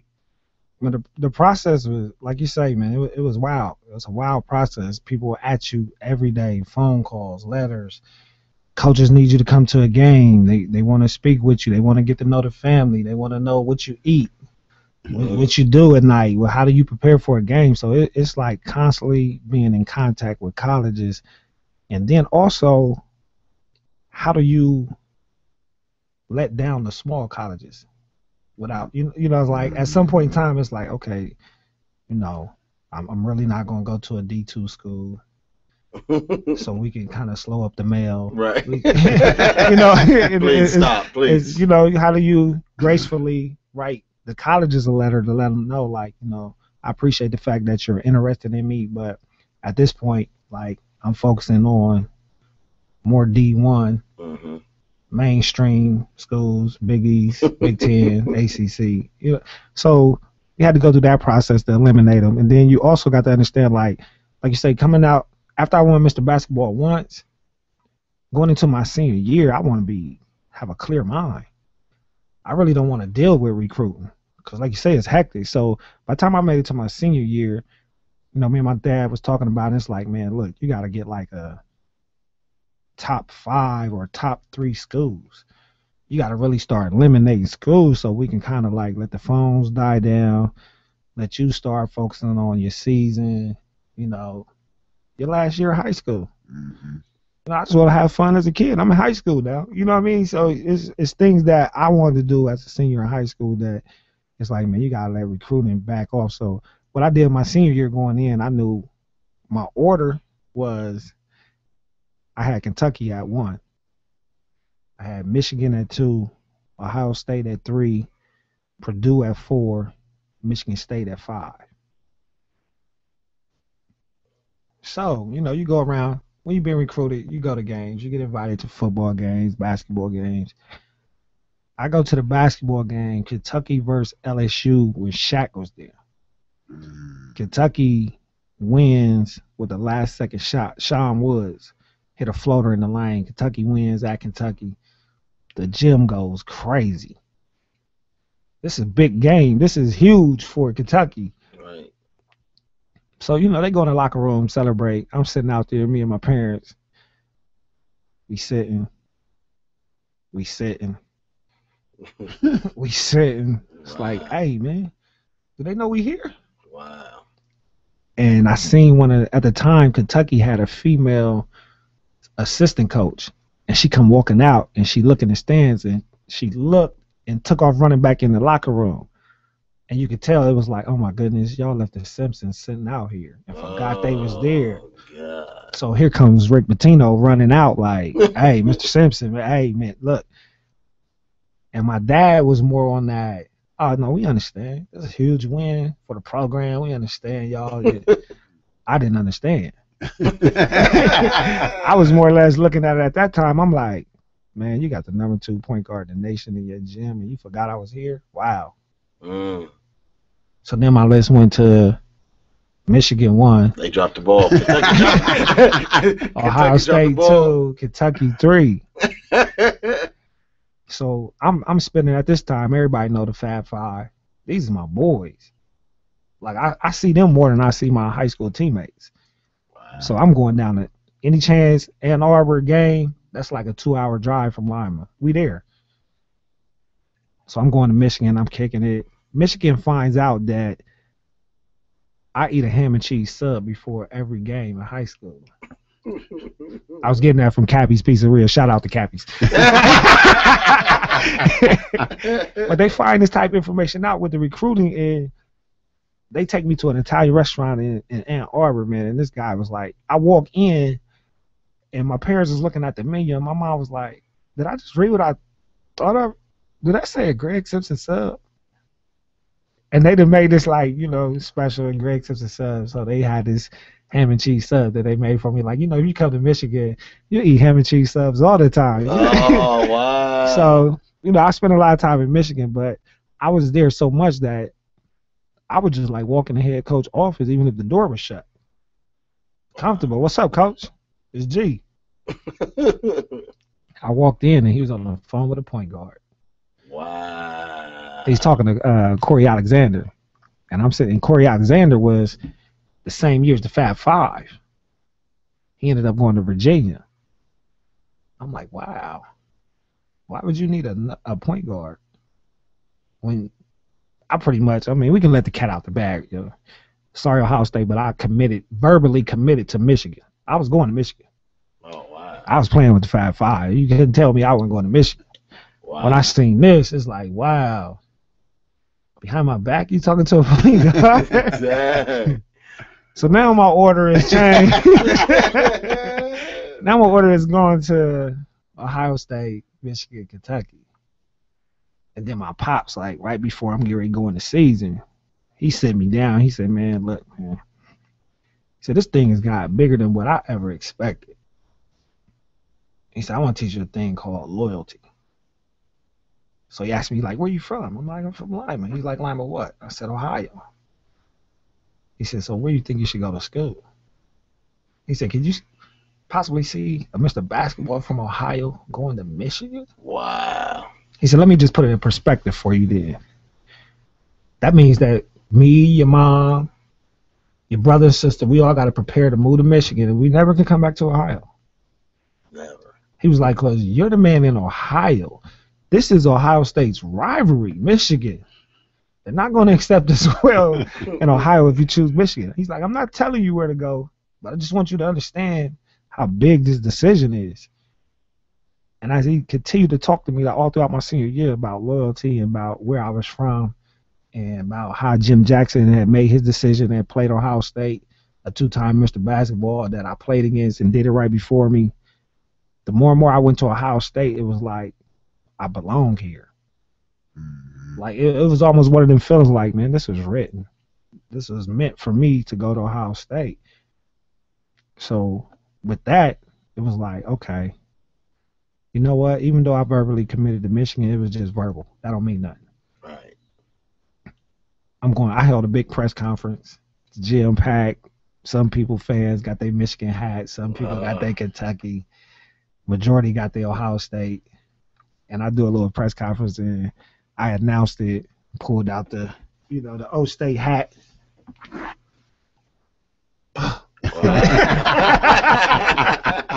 Put out the O State hat, man, and I just said, man, I went to Ohio State. It was a dream come true at that moment. Like, just to even have the opportunity to play for your state school, and to be able to say the Ohio State University. Like no other university, other guys try to say it. We watch NFL. Other schools just try to say it. It just don't sound right. Right. When you say the Ohio State University, you see what I'm saying? That means something to us Ohio boys. Right. You know what I'm saying? Right. So it was really like, at that moment, I knew, like, man, this was meant to be. Like I said, Ohio State had been recruiting me since 7th grade. They knew everything it was to know about Greg Simpson. We grew together. Mm-hmm. So I made that decision, man, and I announced it my senior year just to relieve all the pressure of recruiting. Mm. But I also, what you got to understand, the thing that, and I just had a conversation with my cousin Quincy Simpson, who's the head coach at Lyman Senior right now. So, Shouts shout out to you Quincy and Xavier. They about to do Lyman Senior about to do big things in basketball, man. He shouted you out on Yeah. Facebook. I saw that. Yeah, we was chopping it up today on the the phone, man. That's my little cousin. So I got nothing but love, man. I'm excited. I'm so excited about Lyman Senior basketball. I'm about to buy a season ticket. He got a son getting Yeah, recruited. Xavier Simpson. Northwestern. No, he got a son being recruited by Northwestern. I just saw. I mean, he posted. Ohio State checking him out. Said he Yeah. getting So recruited Big yeah, Ten my and- Oh wow. cousin Xavier didn't win a state championship for Lyman Central Catholic just this past season. Oh, okay. Wow. He going into his junior year. He already I ain't like about to be a junior. he only about to be a junior, man. He already like the top junior in Ohio, easy. So it's about to go down. And I got another cousin, Elijah Pugsley, that's coming back home to play with this team. That, I mean, this dude is, in my eyes, he's like me, because Elijah, he don't see a shot that he don't like. So it's crazy, man. My cousin, he got some weapons down there. So Lyman's about to be back on the map with basketball, you know, and I'm happy for my hometown. But, you know, that Ohio State thing was something that it just felt right. It was the right thing to do. So I made that decision, and that allowed me to go ahead and just play. My senior year, I was able to just play basketball, have fun. The phone calls was over, the letters. Right. It was just, Pressure where you was yeah, going. you knew where I was going. It was, the focal point became like trying to win a state title, man. Fell short in the final game. We lost by 2 in overtime to Westchester Lakota. My senior year, we was like 21-5. 3 of those games, man, we lost to one team, Lakota. Wow. Same team that beat us in the state championship. And that was just a lack of judgment off the court. Anybody that was on that 92 Zoo Crew team know that we had a little too much fun the night before the game. You see what I'm saying? It was just one of them times like, I'm a senior, I'd never been to the state final, had a chance to win it all. We had been to state before. Right. And the funny thing, last time we had really went to state that far was when Philip Simpson took him to state. 69. Wow. 20-year difference. You see what I'm saying? My pops was in state 69. Here I come through in 92. That's crazy. So it was really a fun ride. But then, you know, here we come, Columbus. I'm going to Ohio State, coming in with high expectations. 2-time Mr. Basketball, state boy. They coming off a great season. Coach Randy Ayers is Big Ten Coach of the Year. They had went to the Final Four. You got Jim Jackson, Treg Lee, Mark Baker, Perry Carter, Chris Gent. Wow. I mean, what's my boy? Man, they had so many. No, they had, you know, Jamie Skelton was on there, Lawrence Funderburg. Yeah. It was, man, the squad was Jamal Brown. That's what I Yeah. Like, we was loaded. So I'm thinking like, oh, this, here we go with this pressure because they passing the torch. These dudes is hooping. Right. So then we looking at the class. You got my class. You got me, Charles Killer Macon, Mr. Basketball out of Indiana, Anna McDonald's All-American. You got Gerald Aker coming out of Chicago, runner-up Mr. Basketball in Illinois. You got Nate Wilborn here in Upper Arlington, who was All-Ohio. Then you got Otis Winston, who, man, I use Otis as an example for high school kids to let them know what it's really like to make D1. You got kids that like nowadays would be like, man, I'm putting up like 15 and 10. And in my eyes, I'd be like, yeah, you probably belong at a Division III school. Otis Winston came out of high school averaging like 31 and 12 and never seen the floor with me while I was at Ohio State. Wow. This is how competitive Division I basketball is. Like, man, you got dudes that was the man at their high school that don't really get to see the floor. Right. And then you got this kid coming from Louisville. So, you know, we waiting for Jim Jackson to make up his mind. Is he going to stay? Is he going to go? When he opted out to go to the NBA, Coach Jim tell me, like, man, we picked up this kid named Derek Anderson. Now, me, I've been on every circuit possible. 5 stars, Nike All-American camps, AAU, the Nationals. I've been everywhere playing basketball. Who in the world is Derek Anderson Wow. from Louisville? I'm like, I never heard of this dude, man. So when we all get to school, I could wake up everybody in my class like 7 in the morning. First person I go to though is Derek Anderson. Like, no disrespect, man. You gotta get up. I gotta see what type of work you got. Like, I don't know you. Who are you? Man. He said, man. When I tell you that we went over to Larkins, man, we started hooping. And see, for me, I was so talented and gifted that I could see something that most normal people wouldn't look and be impressed with. They'd be like, the dunk. He got hops. I threw Derek the ball, man, up. I passed it ahead. We was in transition. He running from the 3-point line. He was like a step outside the 3. He took one dribble and made it all the way to the rim with a dunk. Everybody yelled for the dunk. And you know what I seen? I was like, wow, he covered that much ground with one dribble. You're a star. You know what I'm saying? Like, Right. Everybody looked at the dunk, and I'm looking like, man, one dribble? Do you know this mean that I could throw the ball to him at half court, and he literally can get to the rim in 2 dribbles? Nobody in the world can mess with us. That's crazy. That's what I'm looking at, like, wow. After he did that play, I was like, oh, it's cool. We can go. Like, we ain't even got hoop no more. I believe in you. Like, you the real deal. And me and him end up being roommates, man, and that was just... You and D.A. was roommates? Me and D.A. roommates, man. We staying over in Moral Tower, 23rd floor, top floor. And the funniest thing ever is you're a freshman at Ohio State, they put your phone number in the student directory. Oh. Man, we would come home from games. We had a little voicemail. That thing would be flashing like with 100 messages. Wow. Out of 100, we knew probably 2 people on the message. We be waiting like all day, like, boop. Like, man, any family members call anything? And it would be literally like people like, yeah, I see you on TV. I love you. Like, so, man, that freshman thing, man, we came into Ohio State and it was really like, Coach really just told us, like, man, I'm not giving y'all nothing. Because I got upperclassmen. But if you want to play, you can earn it. And he started with us off the court. And I'd never forget, man, when they told me, like, I could earn my playing time at Ohio State, but it's going to start off the court with conditioning and running.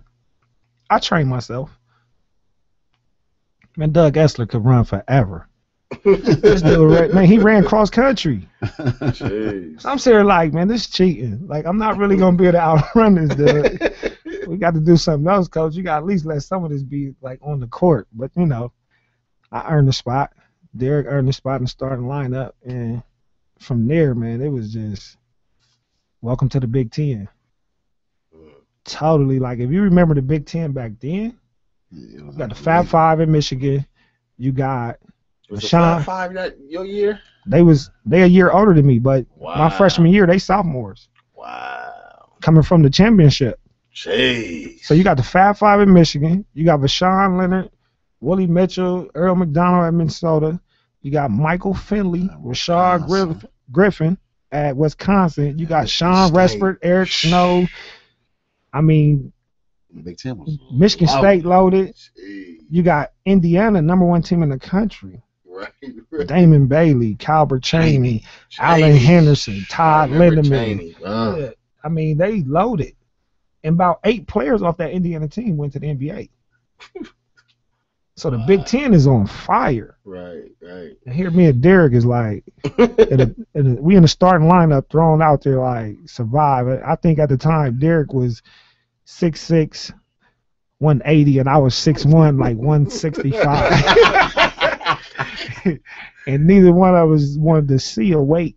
Wow. Man, the funniest story, we freshmen, our first welcoming to the Ohio State weight room.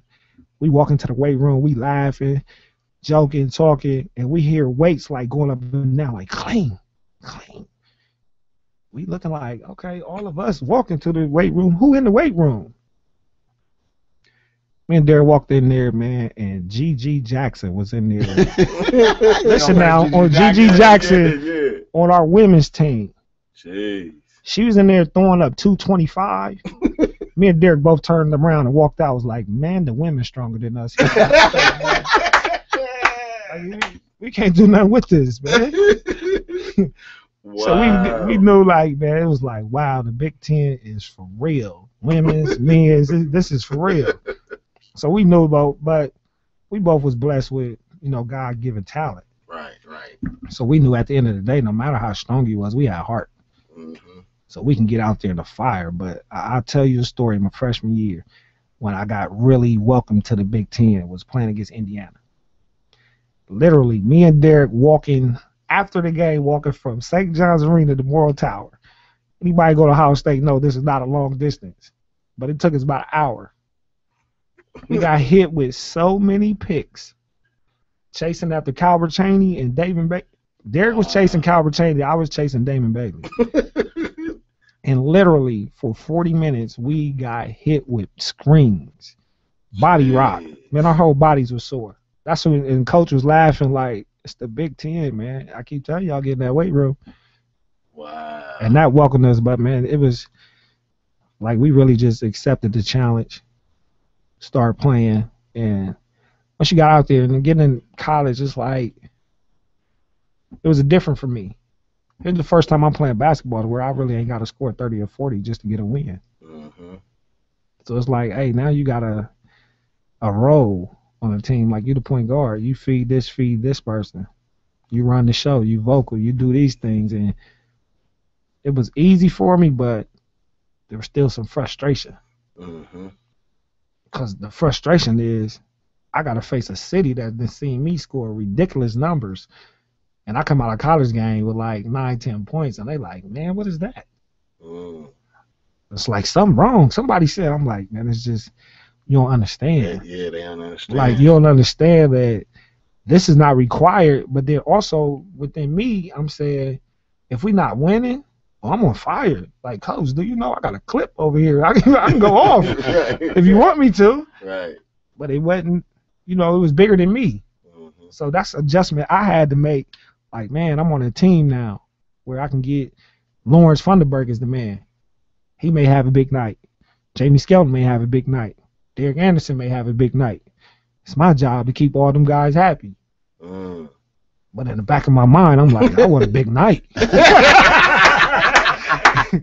I mean, Right. I don't mind keeping people happy, but I want a big night. I'm built for the big night. Right.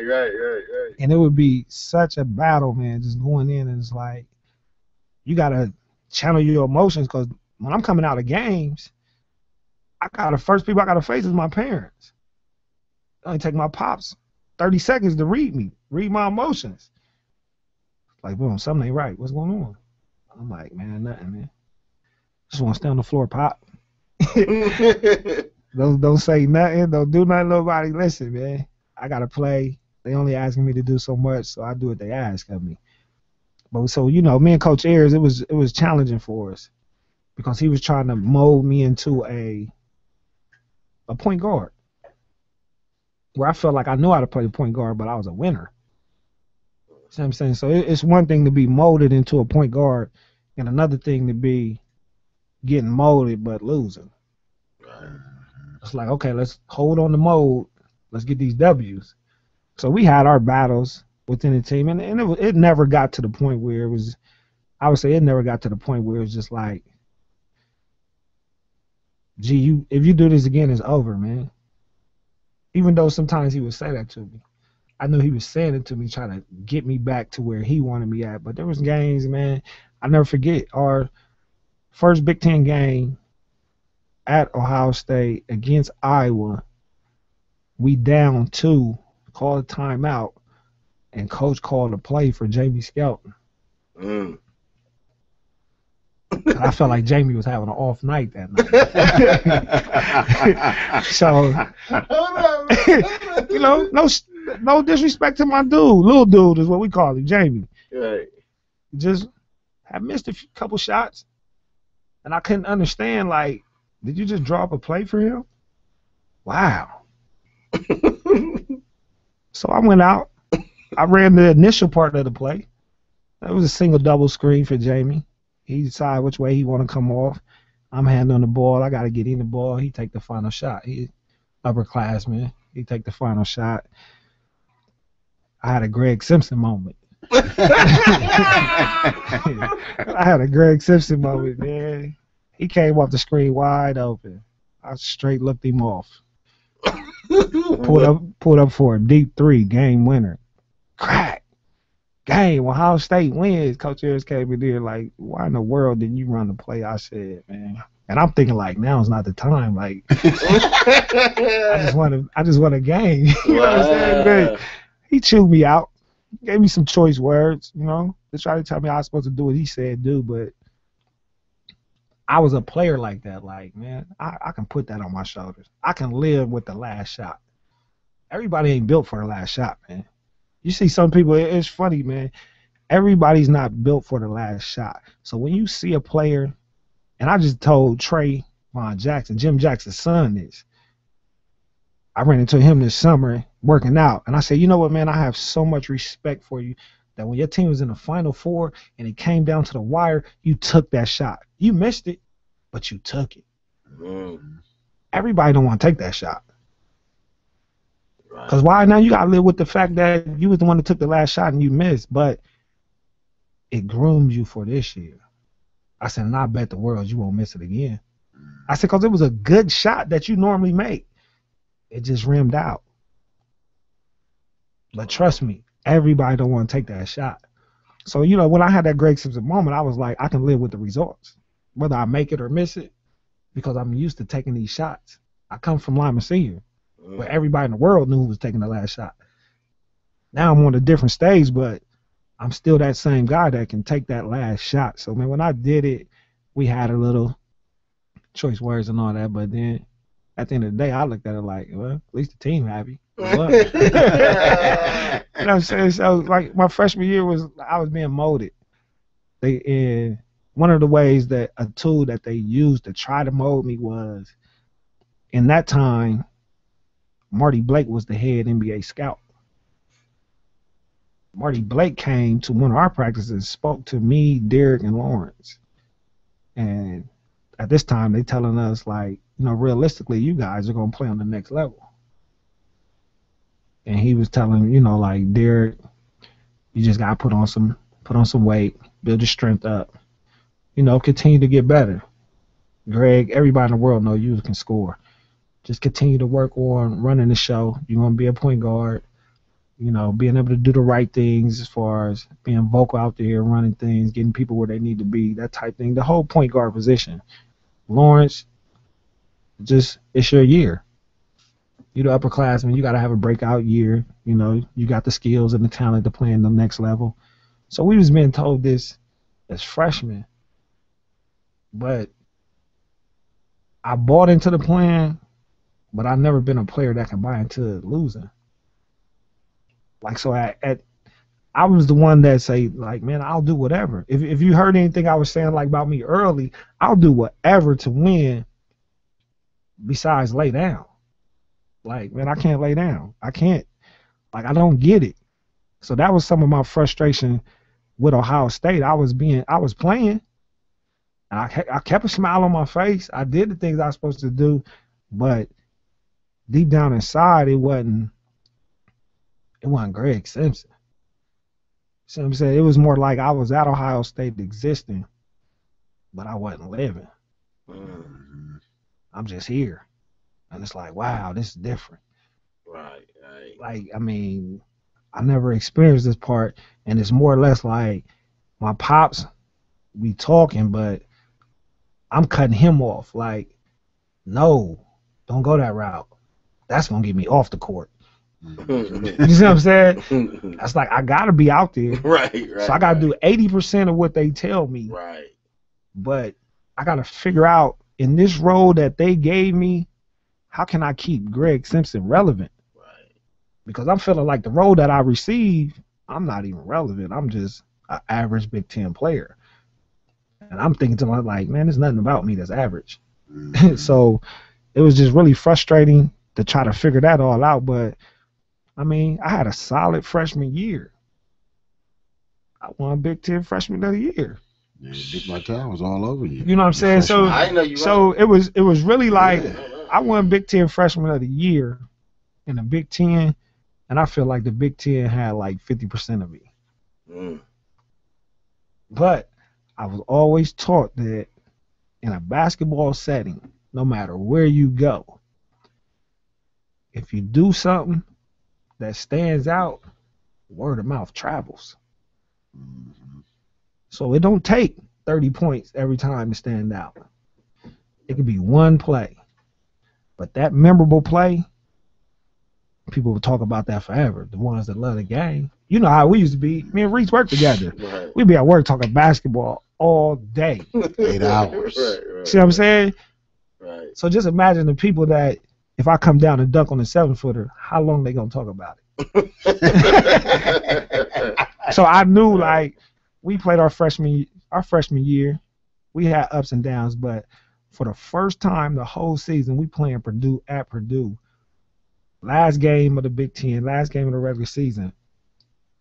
And Coach Ayers walk in the locker room and say, just go out and play and have fun.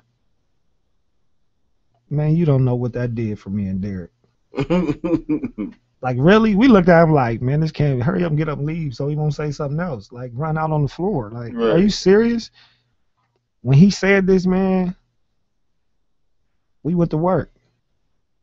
We beat up on Purdue at Purdue. Me and Derek was both co-players of the game. Wow. And I already knew coming down that stretch that the Big Ten Freshman of the Year was going to be between me and Derek. And it never, not one day, was it an issue between me and him. That's good. We was laughing about it like, man, I hope you win it. He's like, nah, you gonna win it. It's like, it don't matter as long as it comes to Ohio State. Like, we don't care. It's a trophy, man. Like, you know how many trophies I got? Like, I'm looking at him literally like, see, you didn't go to all the camps and stuff I did. Like, I got enough trophies that I can put trophies in our dorm room and we wouldn't be able to live here. So it was never an issue between me and Derek, but So DA really didn't have no exposure. yeah, DA didn't come from exposure. He was just I one of didn't know them. him until he got to Ohio State. He was just one of them diamonds in the rough. Wow. Like people didn't know. But on the Big Ten Freshman of the Year, I knew. Don't forget now, I got Coach Phil in my corner. Mhm. Like, man, look, this last game, give him Greg Simpson. It's first time on a college game. That's first time in a college game I did the scoop dunk. Wow. I ripped Glenn Robinson, went down, threw it under my arm when I was dunked it, and pulled myself up on the rim and slapped the backboard. Man, when I turned to run back down court, Coach Ayers was on the floor. Like, boy, you do that again, you want to play till you're a senior. What? And it wasn't the dunk. It was what I did after the dunk to pull myself up, slap the backboard, look at the crowd type thing. Yeah. He like, man, no. Because he has been seeing me do the dunk since 7th grade, man. Right. It was just what I did afterwards, but I didn't understand. At that time, I took it as you didn't want me to do the Greg Simpson dunk. Right. So I'm saying now that I'm older, I know what he was trying to say to me. Right. But, man, that right there, I know won me Big Ten Freshman of the Year. Mm. How many people you know did that dunk at 6'1" in a D1 Big Ten college game? Yeah, it wasn't happening. You remember our boy Sean Stinnett? Sean Stinnett was at that game. Man, they literally went crazy.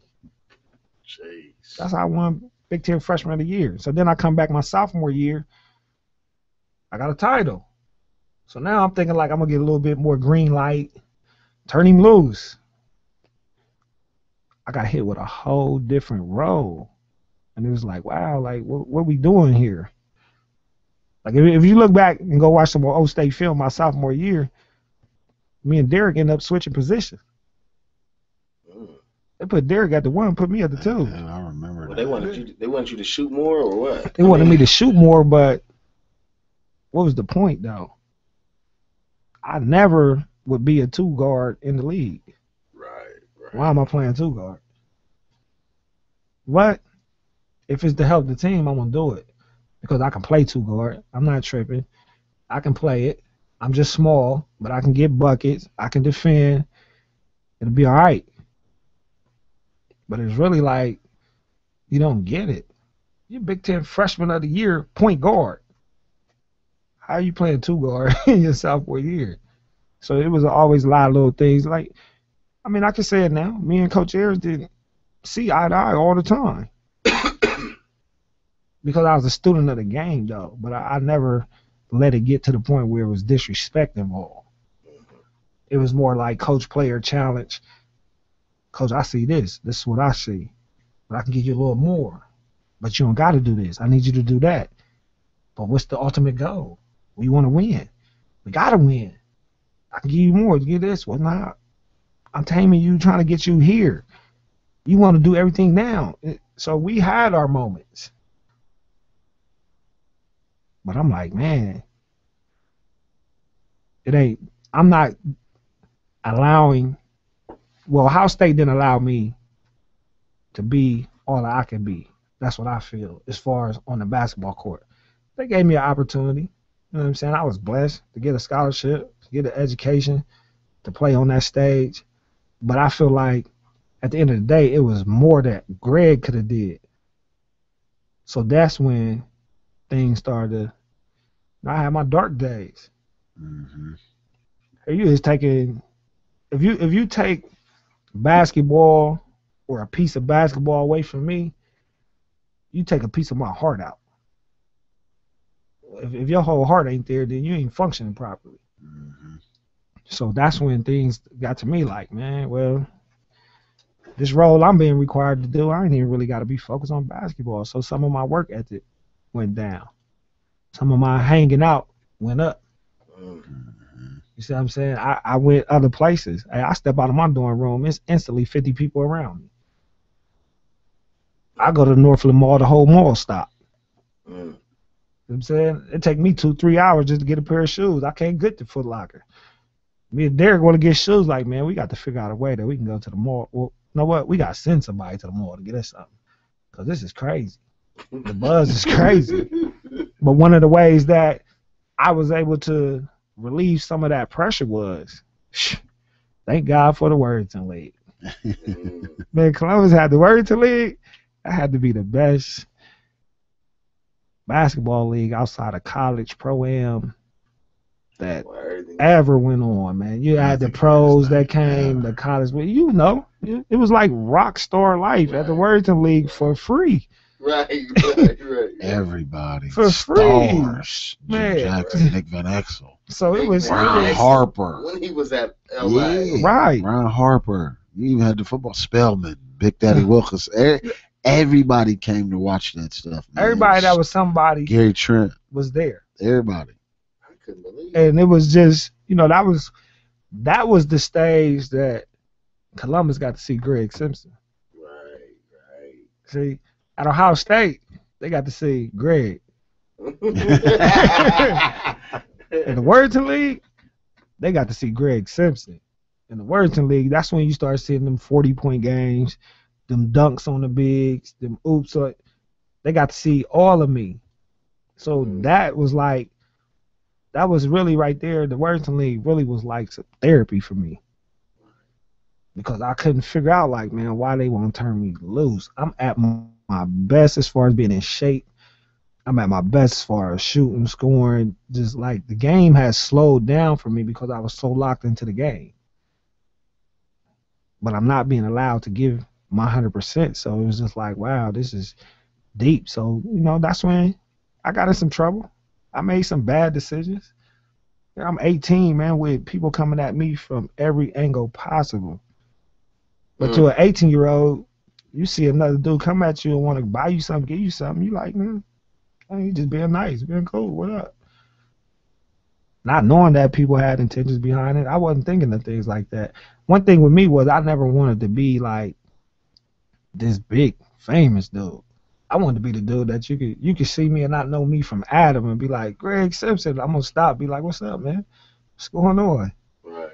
I didn't want to be that you couldn't get to me, you can't get close to me like I'm Greg. No, I'm just Greg, bro. What's up? Right. When you met me, what I was like? Right. You see what I'm saying? Like, hey, he was just like, what's up? Like he knew me forever. Mm-hmm. So that was one of the things with me, but I tell kids this today, man. Somebody can teach you everything it is to know about a game of basketball on any level, but they cannot teach you how to be famous unless they've been famous. You can either be born famous or you can become famous. Becoming famous is a lot tougher than being born famous. See, Michael Jordan's son is famous day one on earth because what his dad had done. Greg Simpson earned the right to be famous and didn't know what fame was like. So when fame hit, it was like, whoa, I'm 17, 18. Do I indulge in this? But y'all telling me no, but it seems so fun. right. You see what I'm saying? So it's like Wow. all this fame hit, and what it, at this age now, I'm able to look back and understand that when fame hit me, the more time I gave to fame, the less time I gave my game. So I was busy being famous while Derek was still working. See what I'm saying? But we still was boys. And part of his working was his injury. See, Derek got injured when we was freshmen. Derek broke his hand just reaching in on Cat in the preseason game. See what I'm saying? Then his knee. So he constantly stayed in the gym just working to get back. But then from there, he kept pushing his work ethic. I was so talented and gifted that I was over here doing the famous stuff, and I can get by on my talents. See what I'm saying? But you only can do that for so long. Because each year, it's going to get tougher. They watch film in college. That's 90% of your role. It's watching, breaking down what the other team do. That film. See what I'm saying? And if I ain't continually working to get better, then I get stagnant. Now it's like, whoa, I really got to go hard just to get by. Because they kind of know some of the things I do well, and they taking that away. If I ain't been working on something different now, I'm exposed. See what I'm saying? So the fame part of it is, man, it's not, like I said, you got to be famous to teach somebody how to be famous. And the analogy my pops gave me was, how can you tell me how to go to Cincinnati if you've never been? So when I came to him with it, he like, I mean, son, I was all city, all state, but I wasn't famous. You know what I'm I saying? can't teach you that, son. So it was like, wow. It's like almost coming to your master and saying, asking him a question, he got no answer. Right. You know? But no knock to my parents. My parents raised me well. Right. You know what I'm saying? I was solid. Had a foundation in the Lord. But I got away from the things that got me to the Ohio State stage. See what I'm saying? The more I went to the church house on Sunday, the more I was able to be humble. So when I got away from church and started indulging in fame, that's when I had my darkest days. See what I'm saying? You build a house with no foundation, you ain't got nothing. That's good. So to get away from my foundation, that's what made me vulnerable. If I would have kept going to the house of the Lord, then I could have dealt with the fame. Right. Because I would have been humbled enough to say, man, I'm going to the gym and work. Right. It's just a matter of time. I'm about to be a pro. Right. You see what I'm saying? I started kicking it, living with the fame, and feeling like I'm just having fun like a regular college student. I just happen to be famous. Right. You see what I'm saying? If the average college student go and want to party and kick it and hang out all night, you don't think nothing of it because it don't make the newspaper. Greg Simpson go kick it and hang out all night. Something go wrong. Greg Simpson did it. Oh, it's all over the world. Jeez. That's the power of fame. But at 18, you don't know that. How you know? You see what I'm saying? That's like unfair. Who could I went to in Lima that was famous be like, man, you got to teach about this fame, man. right. This thing they call fame, man. You got to tell me everything you know about it. Wow. I was the first famous person to them. See what I'm saying? So it was so much pressure on a 17, 18, 19-year-old. And then you find out, man, the decision making is vital. Mm-hmm. See, decisions, man, and that's just life in general. Right. That ain't even basketball. Right. That's real. Decision making is Decision. vital. That's it. So you got to be humble enough in knowing the Lord and knowing love is being patient. Mm-hmm. You got to be patient enough to look at the big picture before you make a decision. Mm-hmm. Without the foundation, you agree to something and boom, it exploded in your face. You ain't even know it. You see what I'm saying? Right. So it was man, that was the Greg Simpson that was making decisions that ruined part of my dream. But who could I go to tell me, like, I mean, you know, you hear your parents, and every kid once you get to college, you like, I'm away from home. I don't gotta live with my mom. Damn, I can have a little fun. I ain't hurt nobody. I ain't disrespectful out here, mom. You done taught me well. I got manners. I'm saying yes, ma'am. Right. Yes, sir. Thank you. Please. But I'm about to go kick it. You see what I'm saying? So it was really like mom couldn't tell me, well, you don't need to be doing this. Because at this time, man, becoming a young man, your whole existence is being able to do what you want to do. Mm-hmm. You see what I'm saying? Because as a man, you're going to be a leader. So it was something that was like, your mom could tell you this, but it's like, I'm starting to make some of my own decisions. So we can't blame her. We can't blame Pop. Because they got me to this point. Right. Let's look at the Man in the Mirror. Probably one of the most powerful songs ever made by Michael Jackson. The Man in the Mirror, man. Nobody want to face him. Because that moment right there, when you by yourself, ain't no excuses, and you looking yourself in the eye, it can get crazy. It can get real emotional. It can get real dark. You can kind of like slip into a funk. Mm-hmm.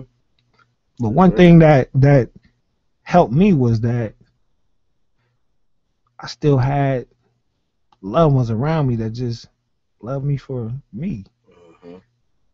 Like, man, I don't care if you don't play not one day in the NBA. You're my son. Right. You see what I'm saying? You're my brother. You're my friend. Right. Like, we still gonna have a good time, even if you never play a day in the NBA. Right. You still got life to live. You still have a purpose. See what I'm saying? So when you got a supporting cast like that, then that allows you to stay strong. But it's still, like I said, that moment in the mirror, it don't come right away. Or you gonna run, you're gonna shy away from it. You know what I'm saying? You gonna have them days. You know, I had my days where I was in the dorm room at Ohio Station and like, nope, gotta go to practice. I didn't even think about it. Right. You see what I'm saying? Right. I would let it, and some of the things that came out, stories, Greg Simpson assault this person, Greg Simpson do this, man. I went to court for an assault, Ohio State. We had an issue. I was at the union at an icebreaker. Fight break out. They say I did it. I beat up a girl, this, that, and other. Go to court with witnesses and all this, and it gets thrown out. But who would ever think? Here's like where I didn't even realize the magnitude of who I was to other people. But I made a headline with O.J. Simpson that said O.J. ain't the only Simpson in trouble. Like, I'm like, man, we ain't on the same stage. Right. Like, this is deep. That's unfair, man. This is deep. And at the time, my sister, she in Korea in the army. Calling home like, bro, what you? I'm like, man, you in Korea. How you know what's going on over here at Ohio State? Turn your TV off. Wow. Like, for real. This, like, I didn't know the magnitude of it. But when it happens, man, that's something that it stick with you. Bad press will stick with you for the rest of your life. If you allow it. Right. You see what I'm saying? It's only so much you can control with the press. But back to the decision making. You make better decisions, you don't get that. Right. You make some bad decisions, it can cost you. And you don't even see it at the time. So, I had my little run-ins and stuff with the law, my dark days at Ohio State, but never to the point where I harmed somebody, I touched anybody for no reason or anything like that. It was just some incidents. I would get a speeding ticket and it would go worldwide. You get a speeding ticket, you pay your ticket and go on with your life. Mm. You see what I'm saying? If I get a speeding ticket today, it's going to say former Ohio State player Greg Simpson was pulled over doing 75 and a 65. You get a ticket today, you pay your ticket, we ain't never hear about it. That's real, though. That's real. You see what I'm saying? But that's what comes with the territory. And if you're not taught and trained and told about it, then you find out about it. And finding out about it can harm you. It can harm your career. And you not even know it. So I got into the troubles, and I came out of court. The case was thrown out. Now here I sit, like, do I go back to Ohio State? So I go home, man. Derek Anderson looking at me like, hey, yeah, I'm going to Kentucky, man. Coach Patino waiting for you to call. It's true story now. I forgot DA went to. It's true story. This is my recruiting class. Derek Anderson going to Kentucky. Charles Macon hit me up like, man, I'm going to Central Michigan. Joe Aker hit me up, said, I'm going to Kansas State. Nate Wilborn said, I'm going to South Carolina. The next morning, I got a meeting with Coach Ayers. Now, all the stuff that blew over with Ohio State, and I'm being told, like, we can work this out. You still, this is still your program. We gonna feature you. You're gonna be the man. And I'm like, obviously, you don't know what's going on behind the scenes. Right. I can't be the man. My whole class left. Wow. Whole class is transferring because they, in their eyes, let's look at it from their eyes. If you won't take care of your own, it's the poster boy for Ohio. What makes me think y'all look out for me? See, now we looking at it through Derek Anderson eyes, Charles Macon eyes. See, Kentucky, Indiana, Gerald Aker eyes, Illinois. The poster boy from Ohio State was done like this. Oh, we out. Wow. So then I had to make a decision like, wow, either I can come back to Ohio State, play, deal with all the press and the buzz that's going on, the negativity of things, and iron out. But I really just felt like, hey, man, my time here at Ohio State, I got to move on because I want to get back to playing basketball and having fun being Greg Simpson that I became myself as a basketball player. I want to get out there and just really get at 100% of competing, playing the game that I love to play. So, I mean, I looked at some schools and I made a decision. And I chose West Virginia. I chose West Virginia because we played them while we was at Ohio State. When you go to Morgantown, man, one of the most amazing basketball experiences in college basketball. They got this mountaineer shooting a gun off at the gym, man. It's one of the, it really, if you ain't ready for it, it every time gives you the first 5 of the minutes you can jump on the team because they trying to figure out what just happened. You see what I'm saying? Right. So that atmosphere was like, wow, I like this, Pop. And it's like, it's not too far for you or Mom to drive to. Y'all can make the games. Then they going into the Big East. See, coming from the Big Ten was all powerful, big boy, picks, Indiana, Michigan. You know what I'm saying? You had athletes, but you had to be strong in the Big Ten. Right. That's football. The Big East, now these are different type athletes. These are athletes that got up and down. It was like a racetrack. Like, oh, Right. they on the go. You got the Allen Iversons, the Ray Allens, John Wallace, Kerry Kittles. I mean, it's serious in the Big East. I'm coming into the Big East, and this is going to be the first year that West Virginia's going into the Big East. So I'm like, oh, man, the stage is set. And then I got to be honest. I was looking for a school that was going to play Ohio State. I had issues with Ohio State. I really felt like I really need to come in here with another jersey on, and show all of you fans in St. John's what I was really capable of. So when I looked at the schedule for West Virginia, y'all got Ohio State on the schedule. Now you got my attention. Man, here we go with the politics of basketball. Wow. So I said, I go to West Virginia. I had to sit out the first year. Going from a school that was on quarters to one on semesters, then you got to sit out first 5 games. 6th game on West Virginia's schedule is Ohio State, which would be my first game. I never, trust me, I only made 2 promises in basketball. One was in high school when the first game I ever fouled out was against Mansfield Senior in the tournament. And I promised my team if they was to pull the game out, I'd win the next game by myself.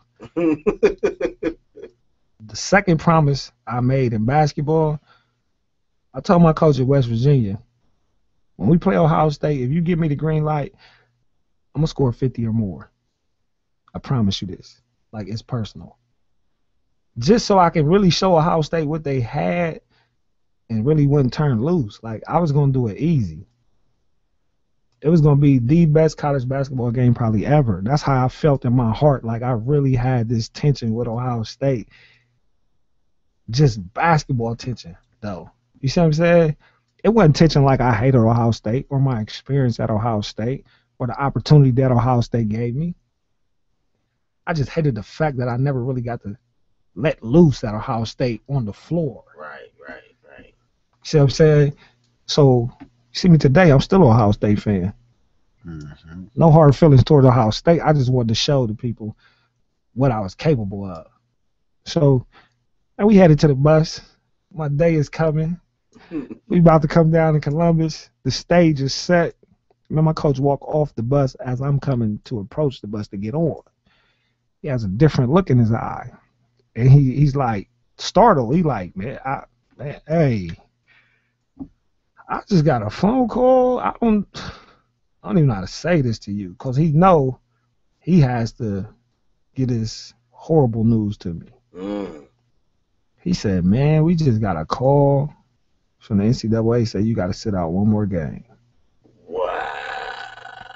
As I'm approaching the bus to get on the bus to come to Columbus and play against Ohio State. I said, wow, man. I was so hurt. Like I had no emotion at the time. I went numb. And my coach, he was like, man, you don't even gotta go. He's like, you ain't even gotta go to the game. He's like, you can stay here. And I was just like, no. Let's deal with it. It is what it is, man, at this point. I can't change it.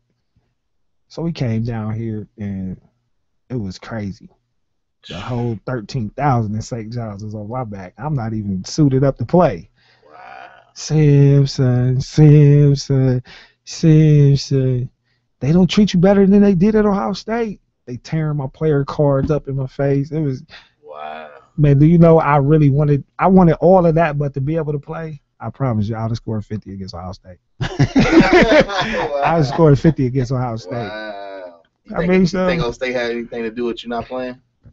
I mean, yeah. Ohio State, the biggest college in the world.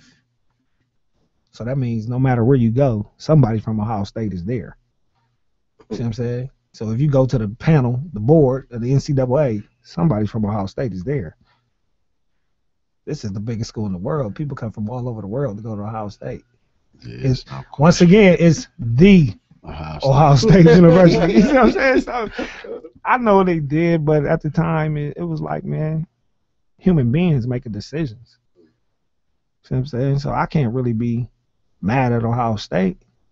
It just didn't work out. I was a young 18, 19-year-old kid dealing with fame, trying to play at a major university. Some things didn't go my way. I slipped off, made some bad decisions, didn't work out. It's not Ohio State's fault. Right. See what I'm saying? Ohio State still gave me an opportunity. It's not their fault. So I moved on, went to West Virginia, played in the Big East, got in some more trouble. At this time, people really feeling like, man, he didn't change. He's spiraling down. He's making bad decision after bad decision. But to person on the outside, it's a bad decision. And now that I look back on things, I made a bad decision. But you had to know me where I came from to understand my decision. I was brought up as a fighter. You see what I'm saying? I didn't have no choice to walk away from no situation. I've never been one to start trouble. But if trouble come my way, I'll deal with it. So to be raised like that, anybody that know what habits is, it's hard to break. So if somebody come at me, you talking like you want to beat me up, then you gotta fight.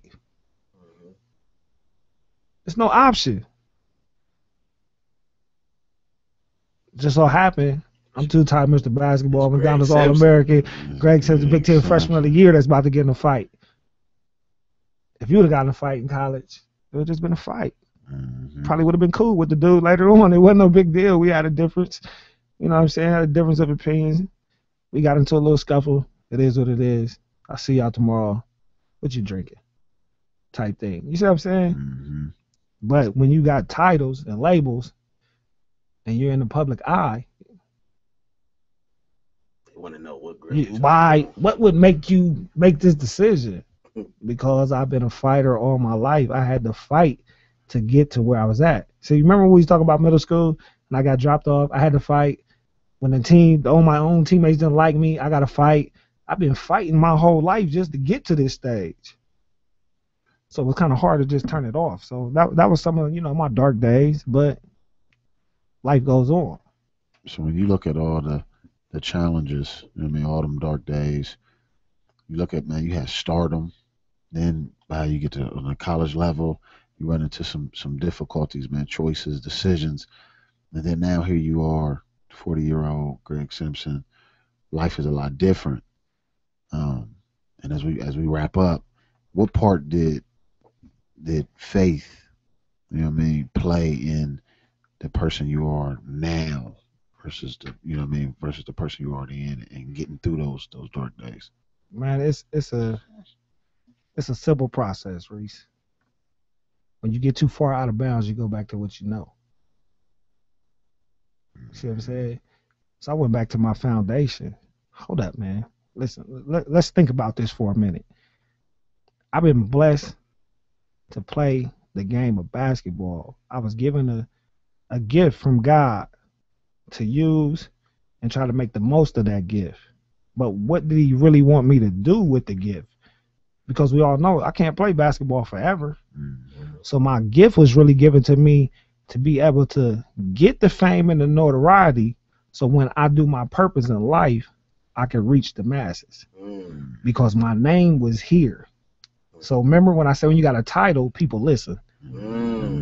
So those titles that I accomplished, my purpose in life was to be able to give back and reach out and help somebody else. Reach out and give somebody else some hope who may dream that dream, but who ain't as gifted as me. Right. To tell somebody else, hey, you know what? I can teach you how to be famous. I can teach you when to walk away. I can tell you my story, and you might make a different decision, and you might have a better ending than me. See what I'm saying? To get something, you got to give up something.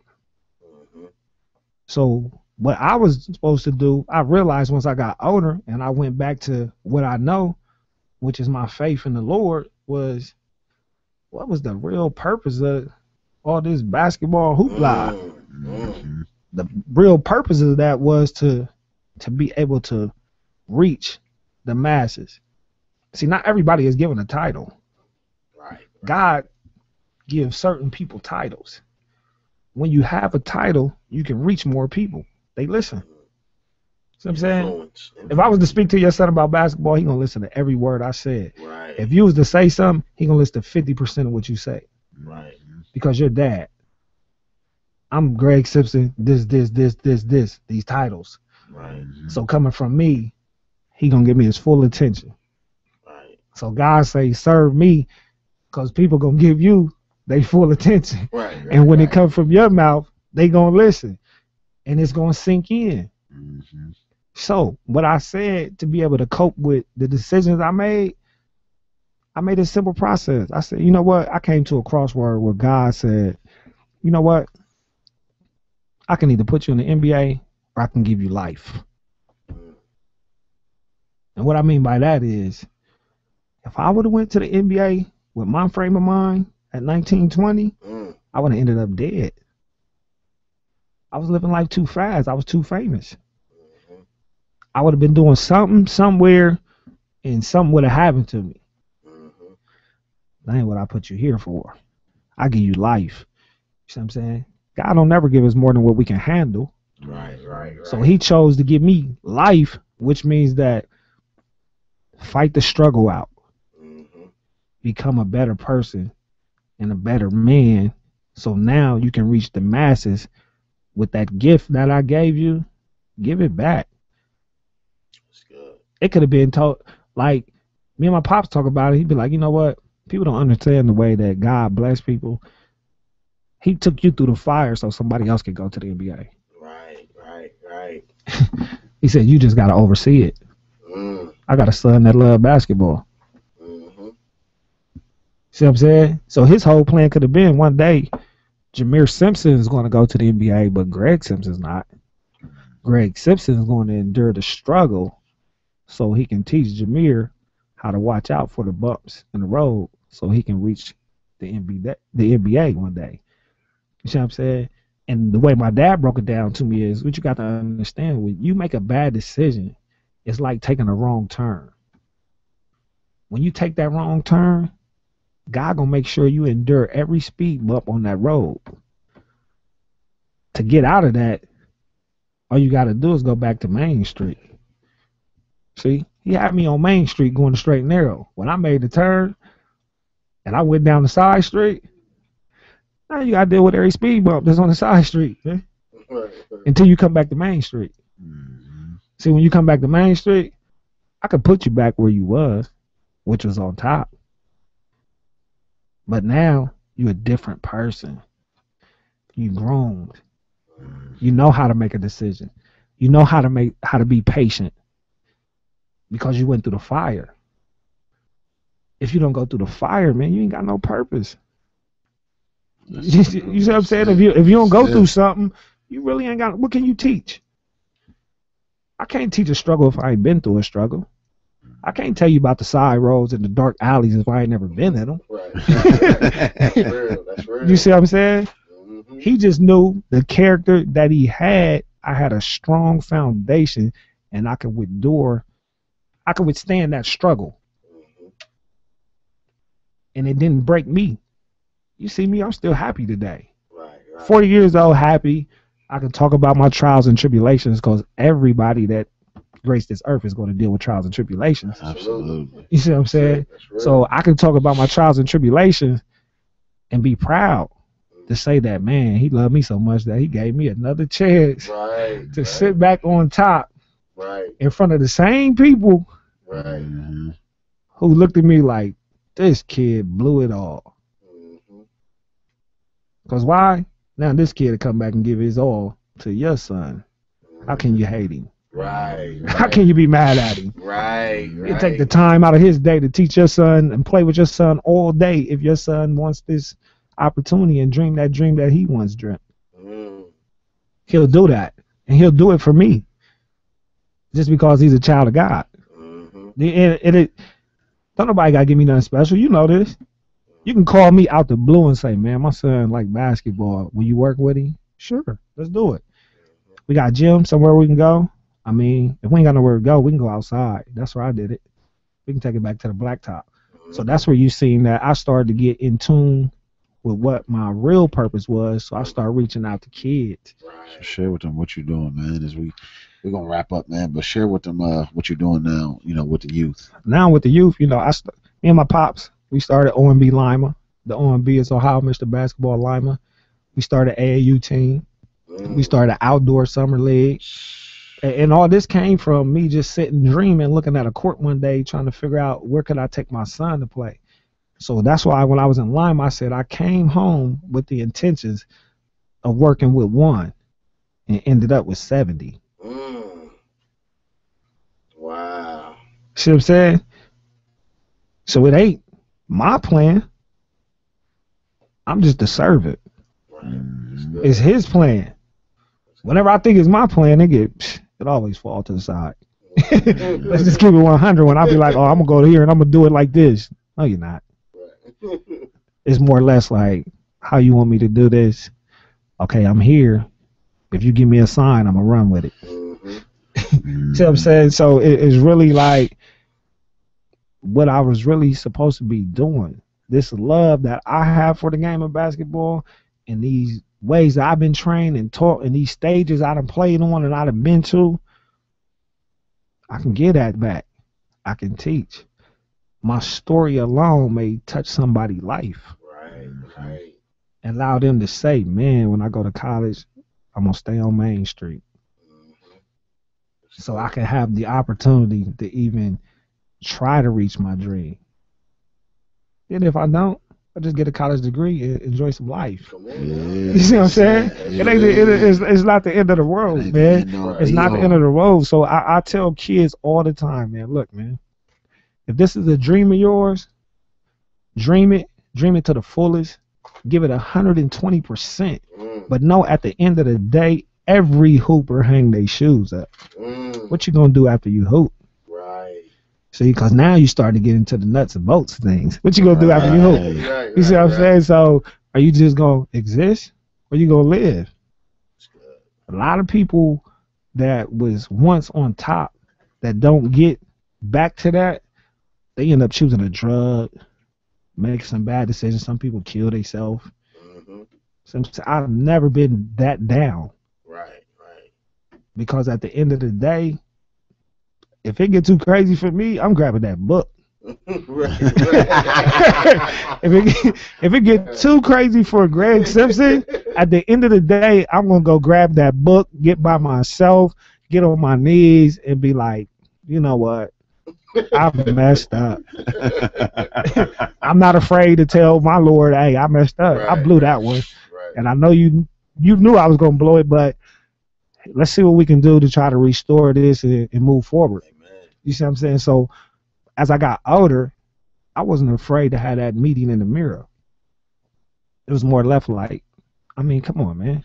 People gonna feel some type of way, but masses of the people that may feel some type of way about me know me as Greg Simpson. They never met me. They probably read an article or two about me, formed an opinion, and rolled with it. Exactly. But then when you meet me, it's like, man, it's kind of hard to believe some of that stuff I read. Right. Like, you're a good dude. And that's all I try to be, man. I try to be a role model for my kids. I never forced any of my kids, man, to play this game of basketball because I chose to. I wouldn't even work with my son until he told me today that that's what he wanted. When he told me he wanted, I said, you know what? I want you to tell your mom because I feel like you'll tell dad anything. So I want you and your mom to have a conversation without me there. And then I spoke to his mom and I said, grill him. Go at him hard. Like, it's going to be long days, tough nights. Your dad going to work the mess out of you. He going to yell at you. He going to scream at you. Are you sure this is what you really want? Because you got to understand, you got to know your kids. If he tell his mom he want it, who he be with all the time, he really want it. Then mom tell him to call me after you done talking with him. So then when he called me, now I was like, okay, thank you, Jesus. You gave me one that really love this thing that I love. Let's see how this work out. Right. But the first thing I told my son was, look, man, I don't expect nothing out of this but you to get a scholarship to college because dad really ain't got the money to pay for you to go to college. You see what I'm saying? I just want you to have a chance at life. Right. Not at basketball, a chance at life. Because the era that you're going to be in, if you don't got a college degree, man, you're going to just exist. Right. You're not going to live. Right. I want you to have a chance. I want you to have a chance at life and at least put you on the playing field with other people who that's going to have an opportunity in life. See, people don't understand, like, going to college, you put yourself on a different playing field. Everybody that's going to college has that opportunity to have a chance in life because you're getting your education. And you can walk away with something that they can't take away from you that you earned And all it does is give you an opportunity to be able to look up on internet one day and be like, oh, it's a job available. I can apply. So for all the people, you know, I know, like you said, you work with your son. For all the parents out there, you know what I mean, they want to know, you know, how to get a hold of Greg Simpson via social media, via. Man, you can hit me on Facebook. I'm under my name, Greg Simpson. Instagram, I'm under 2X_OMB. Two-time Ohio Mr. Basketball. I mean, or you see me out in public, I'll give you my number. Like if there's something that your kid is interested in, if you want me to come speak to a group of kids, man, I love to look in a kid's eye and see them dream. That's all I want. I see your kid dreaming, man. I can ride by a court and see a kid out there by himself, and everything in me say, man, pull over and go say something to him, go hoop with him. Right. So it's really just, man, it's just right now I'm at a point in my life where I had to continue play basketball because I really believe that with my son, I don't want him just to watch video of me. There's still some things that I can do. So I still get out there and play in the 35 and over in Columbus, Ohio. Shout out. You know, shout out over there at Sawyer Recreation. I feel like on Sundays we play. That's some of the best competition, best games you can get at this age in the state of Ohio. Right. So, but to be able to do it, you got to understand with kids, parents is always going to be the idol, even though the parents might not realize. Right. And I had to realize that with my son because I'm watching games with him like, man, look what LeBron do. It's like going in one ear out the other. And then I take him to the gym with me and he see me do something. And then I'm watching one of his games and he do my move. Right. I'm like, oh, I get it now. LeBron ain't the man to him. Dad is. Right. That's real. See what I'm saying? So it's really just being around them kids and then being able to help family members, friends. If y'all got sons, kids, you want to talk, you know how I am. Let's kick it. Let me talk to him.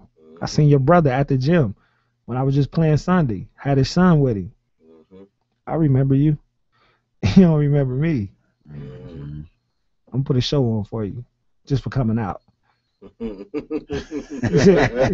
that's the thing with me, man. I like to have fun with it. I still can do this thing, but you know, right now, it's about living life. My life is not over. I'm not dead. I'm still here. I still have a purpose.